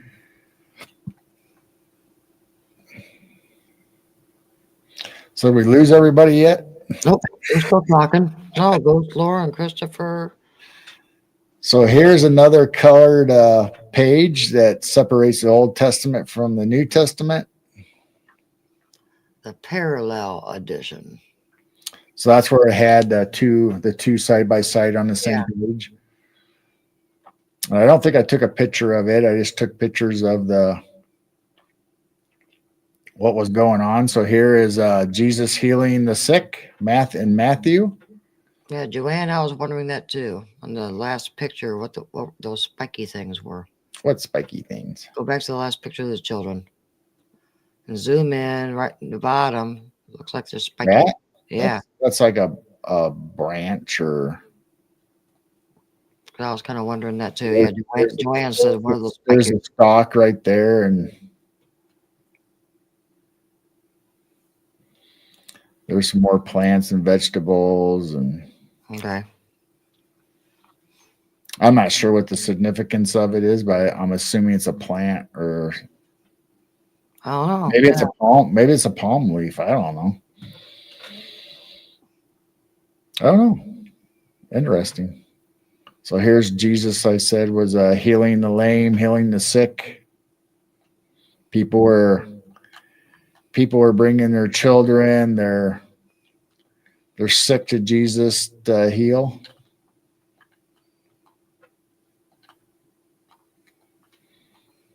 Didn't matter what the ailment was, whether you're crippled, whether you're blind, whether you're deaf, whether you're, I guess they would say maim. Even lepers, he cured lepers. So here's Sermon on the Mount. That's a big section in the New Testament. Great story, Sermon on the Mount. That's in Matthew.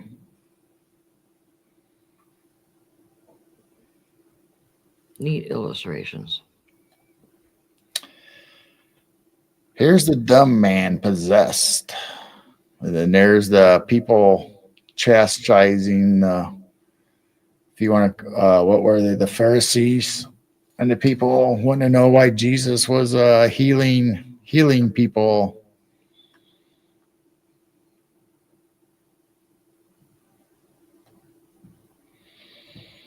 Here's Christ in the synagogue teaching amongst the scholars and the priests in the temple, and Jesus was giving sermons and teachings.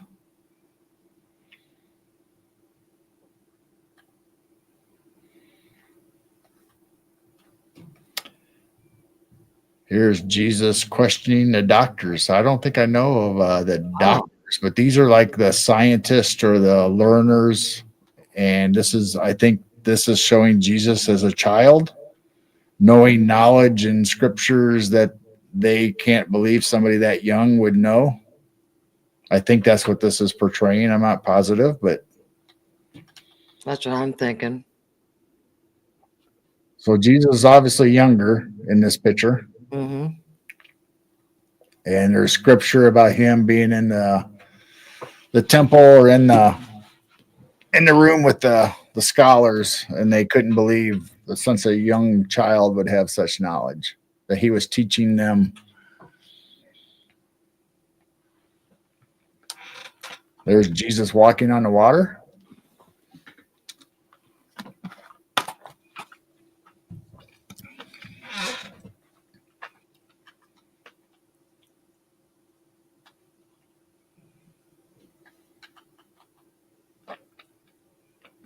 And there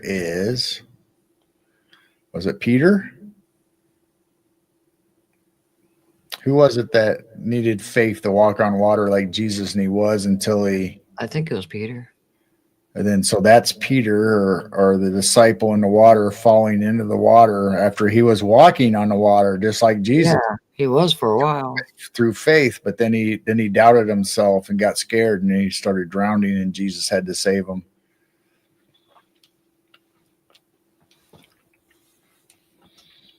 And here's raising Lazarus. My gosh, cool pictures From the dead. Wow. But most places have him in a cave, but I think some say in a tomb, so that's what that would be, a tomb or sarcophagus. But most of them talk about, I think the Bible says they rolled a stone away. So this picture necessarily would not fit that narrative unless this was inside of a cave or where a rock was covering the outside. But anyway, still a good picture.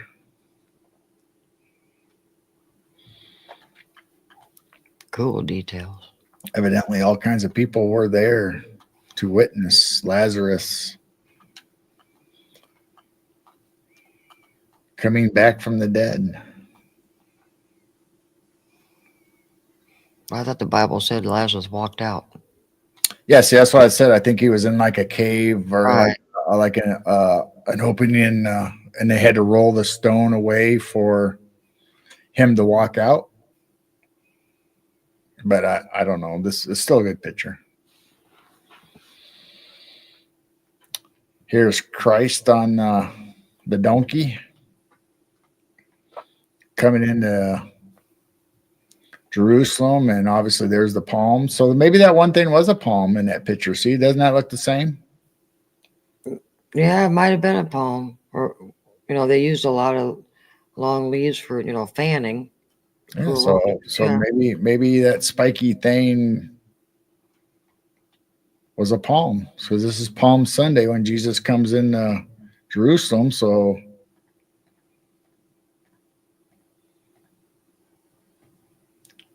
maybe that's a palm. I don't know. Has a little broader leaves over here. I think it's a palm.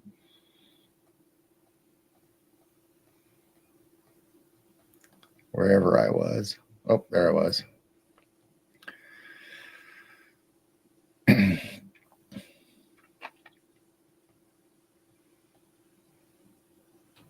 Yeah, so it'd be Palm Sunday, and those would be palms. There's figs, I believe, probably figs in a basket.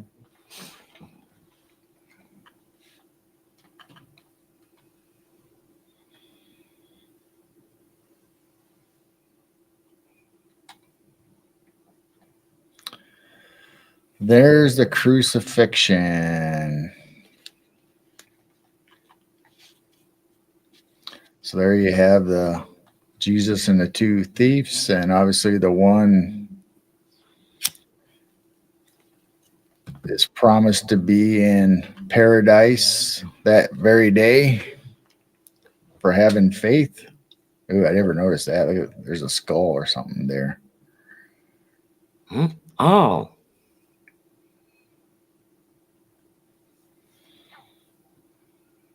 And so Mary Magdalene and Mary is there. I don't. Oh, there's a soldier. I was gonna say I don't see any soldiers, but there's soldiers back here. Yeah. And then let's see, they got Jesus of Nazareth, and then they have it in Roman King of the Jews on the same sign. And then there is the storm when Jesus died, or 3 days of darkness and the earthquake and the storms. Sky turned dark. And there is the spear with the sponge and the bowl of water to quench Jesus's thirst while he was on the cross.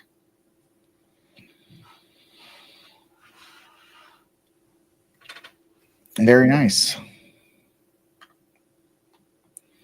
Here is Jesus and Mary Magdalene when Jesus first appeared to her in the garden outside the tomb after Jesus was rose. So I guess that's what Mary Magdalene looks like. Or at least that's what this artist's rendition was.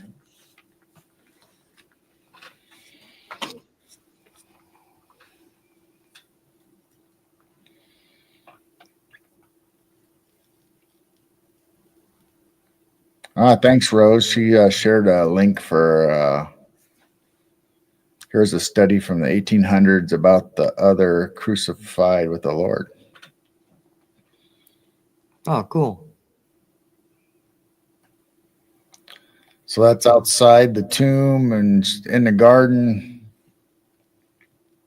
And if you read the story, Mary Magdalene did not recognize Christ at first. I guess because of the transformation. So that's a good chapter and parable to read.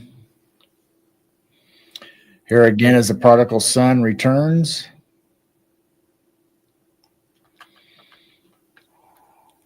So there they are celebrating, and he's thankful and praising God for the return of his son. And you can read all kinds of stuff any way you want between father and son and coming to faith and believing and all that you want. It's up for you to decide what fits your life and how you want to do your Bible study and what this means about the son returning to the Father, or you returning to the Father.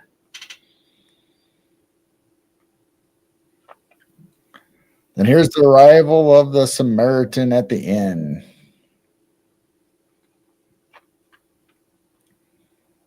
So you can read all about the Samaritans and how the rich would go on the opposite side of the road, and the other would take care of his wounds and take him to the inn and take care of him, and where the rich man would pass him by, wouldn't want to have nothing to do with him. So that's all there in Luke and in the scriptures about this. I think that's it. That's my last picture. Really? Well, that was a lot. Wow. That was good timing because about 10 minutes will be 4 hours. All right. Wow. Very good. I love these. So that's all the important pictures that were colored or glossy, or as far as stuff that I recognized, but the dictionary, just like the other dictionary and the other Bible had, coins and other terms for birds and all that stuff, but the pictures weren't great. And a lot of them didn't even have pictures. It just like a regular dictionary you'd find. Sometimes there'd be pictures, other times there wouldn't. And it did say there was 1,500 illustrations in that Bible altogether. Yeah, and some of them are real small, like a picture of a coin next to to the word denarius or might. But it wasn't very good picture. So I took pictures and cropped out the ones that looked like they had the most detail and stories that we'd probably know.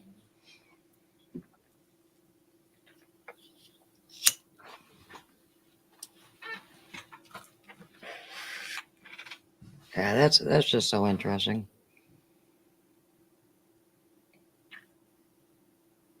So leavenedwater.org.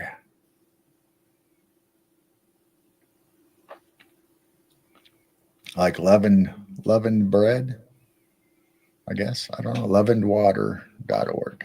Companion. Huh. Thank you. All right, everybody. I hope you enjoyed it. I think they did. I know I did. I know the Bibles are interesting, especially since it's like Jane said earlier, it's cool and neat to read something that was from the 1800s compared to how the Bible goes translations of today. Yeah. And actually see the artwork to go along with the stories and the Gospels and whatever. And illustration always does help. Hey, even when he's been in here watching and lurking. Even when we were doing the plants and the animals, just doing a Bible study on that, on why these plants and animals were referenced in that scripture. It's so interesting seeing what the animal looks like that the scripture is talking about. Right. Yeah, this is very interesting. Pretty neat. Something you won't learn in Sunday school or anything. And how many people really have these old Bibles to that they actually look at. Right. And well, I mean, you can do, Bible studies pretty much. I'm not going to say they're the same, but they pretty much go over the same materials, and each pastor or scholar has their own take, a little different from each other sometimes, but it's nice to have a picture to look at. I mean, you kind of have it in your head, but you're not really sure. I mean, just like we said, is that a fern in that picture, or is that what is that? A plant? Is that spiky things? Is it? Mm-hmm. And then we came on the next picture where it had Christ coming into Jerusalem, which is actually Palm Sunday. So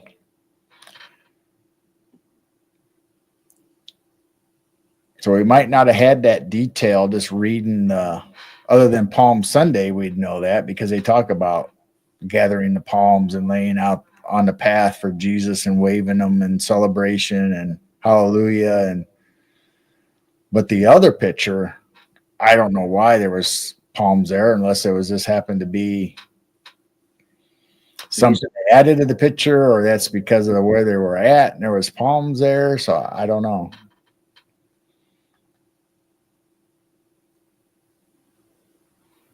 That was very interesting. And we got more eventually, little by little. Yeah, so there's still a lot more pictures in the other Bible that we did first. And then we got another Bible to go through, and there's just all kinds of stuff. And like I said, we're going to be doing shows on. Thanks, Joanne. She's still here at 3 a.m. Nice. Thank you. That's what the Night Owl Lounge is. People can't sleep. Someday we'll do this one. Oh. Dun, dun, dun. Mountain Dew conspiracy. Where'd you find that? You know all about that. I know, but is it a website or a book or what? Oh, it's just an image. Oh, okay. All the different conspiracies of Mountain Dew. So one of these nights we'll probably do that. Yeah, Joanne, you sound like me. Even if I go to bed at 1 o'clock, it's like 5 o'clock by the time I finally fall asleep. Sometimes 6. Then I sleep till noon. So that'll probably be a night owl lounge. Ghost Store said merch. On behalf of Mountain Dude shirt. Yeah, we have Mountain Dew shirt. We got all kinds of new ones in our shop. 8 p.m. If anybody's interested, you can go over there and check out our shop and check out our t-shirts, hats, drinkware, magnets. I forget what all we had in there. Yeah, we got drinkware, coffee mugs, hats, beanies. Bigfoot stuff. We got hoodies, sweatshirts, long sleeve shirts. Couple Mothmans. We even got one tank top going. Yeah, we've got a Mountain Dude, Bigfoot.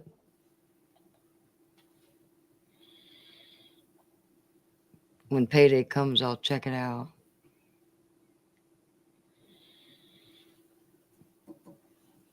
Well, hold on. Here.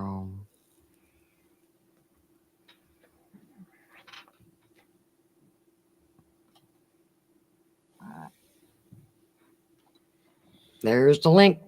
You can go check out what we got.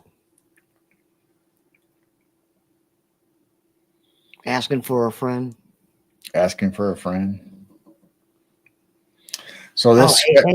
sweatshirt I'm wearing is in the shop, so it has our logo on it, and Jane has her Churro Sound logos. You can get them in hoodies, long sleeves, short sleeves. Even a hand pan. We got hats. We got the Night Owl Lounge on some sweatshirts or t-shirts. We're not sure about the UK because we thought we upgraded and paid a little more per month, but we have a person in Canada that cannot. It won't let them. So but we don't know we don't know if he's doing everything right or if it's a problem. I'd like to have somebody else order. Yeah, we like to say or get a hold of us and let us know, hey, I can't order. I'm from the UK or I'm from.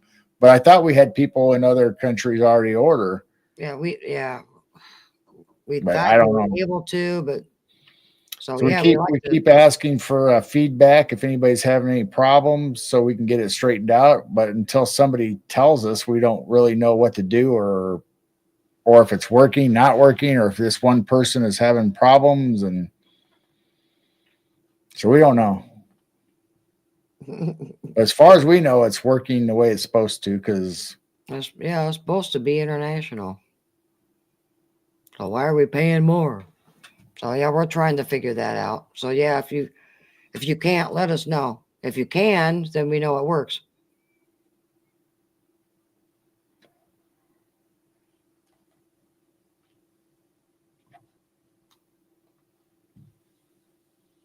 Yeah, Joanne ordered.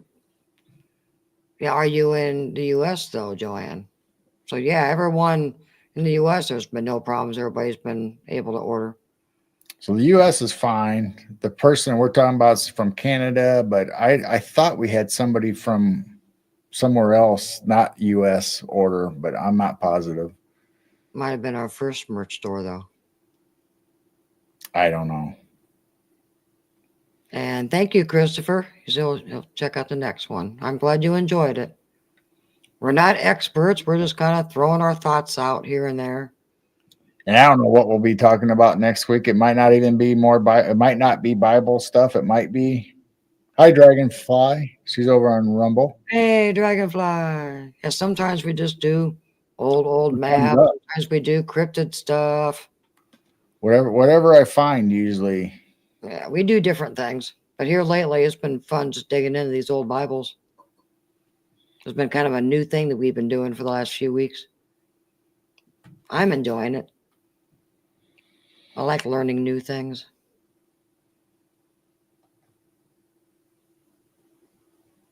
I still can't find them statues.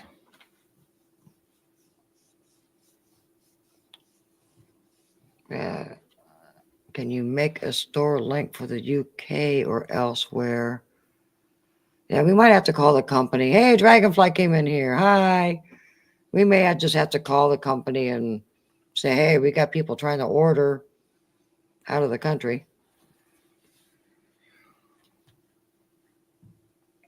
Well, if you try to order, let us know if it doesn't work. Yeah. 'Cause it won't go through and won't charge you anyway if it doesn't work. So, but it'd be helpful for us if you do order or look at it. I'm not saying order if you don't want to order. I'm just saying if you do order and it doesn't work, let us know, please. Either come here on Wednesday nights or send us an email at Midwest Night Watchers. But the one gentleman says he tries to order and it doesn't work, but we never get any notifications from the company or from anybody saying, okay, this is what's happening. This is what's wrong. So we need a little more information to go off of.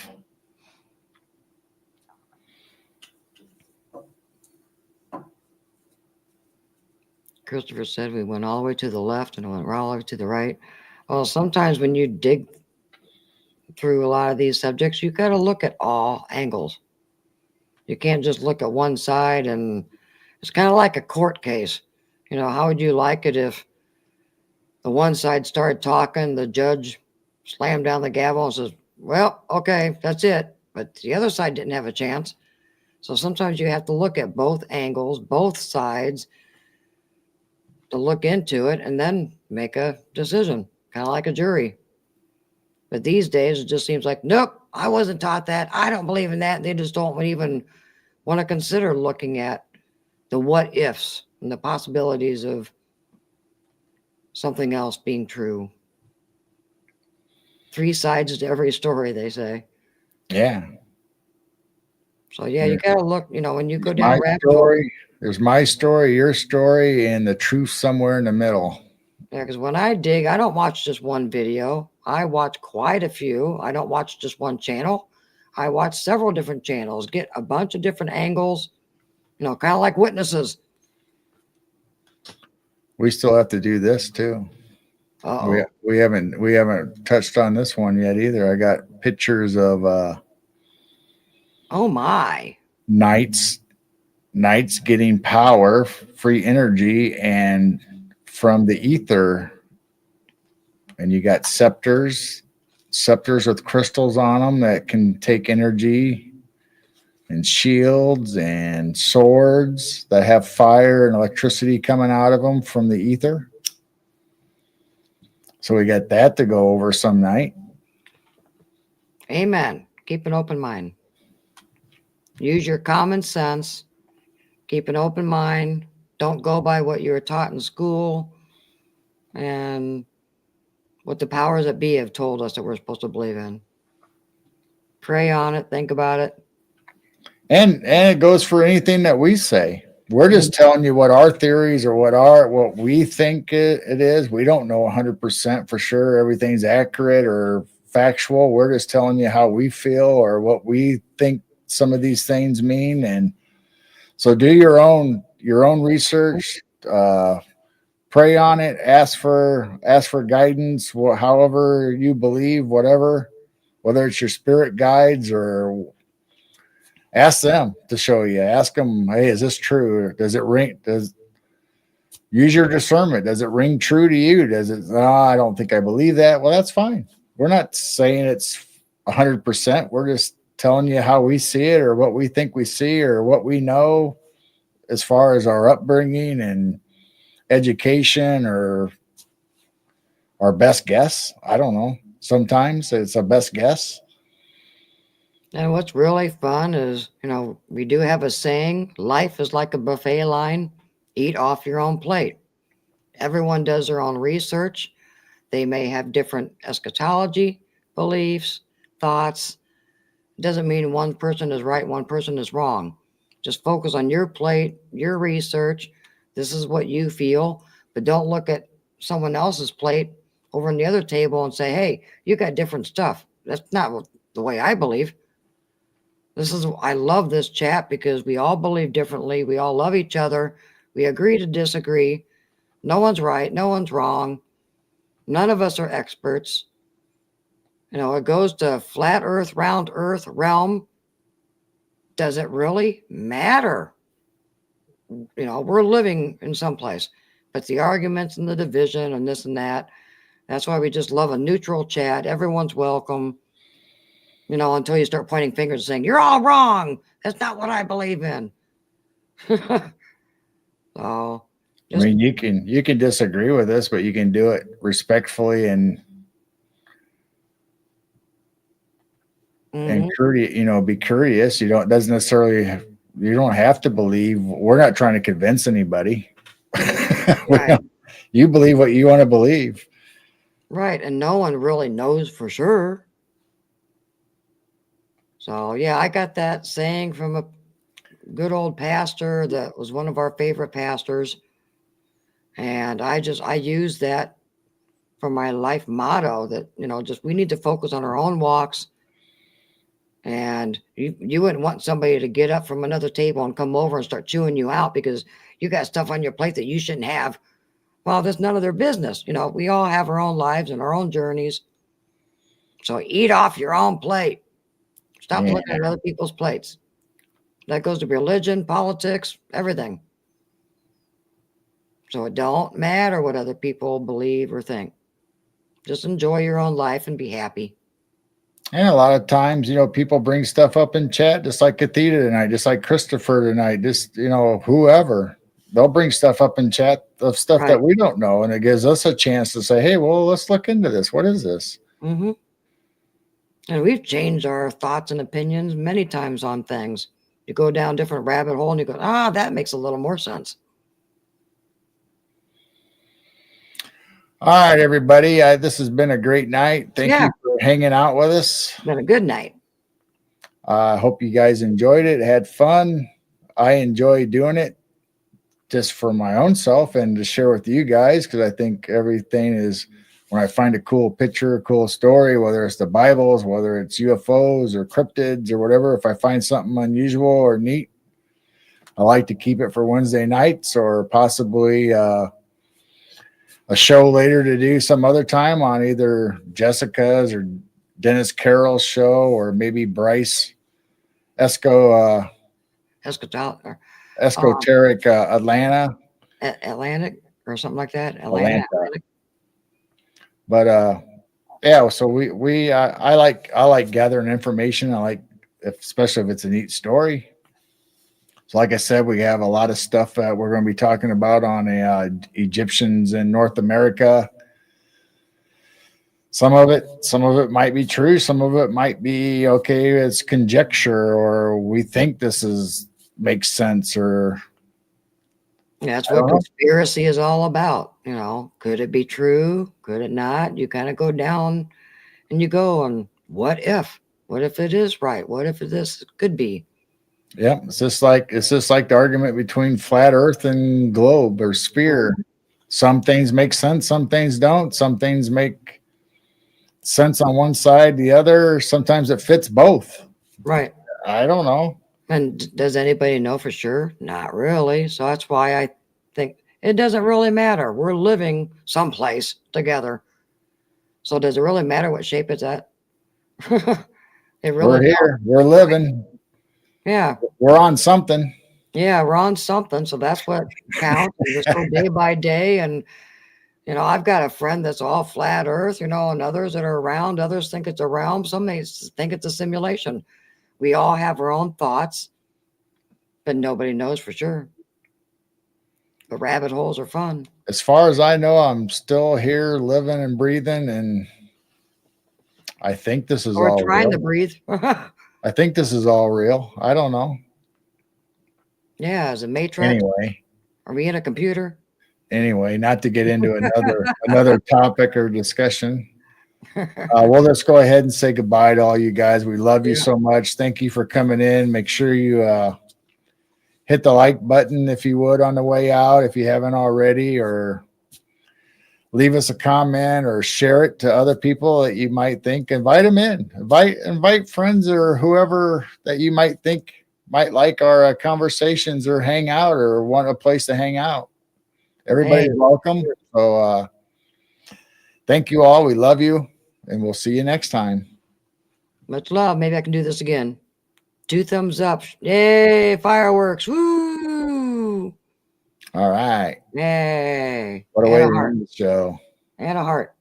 Yeah. All right. Love you guys. Love you Keep looking guys. up.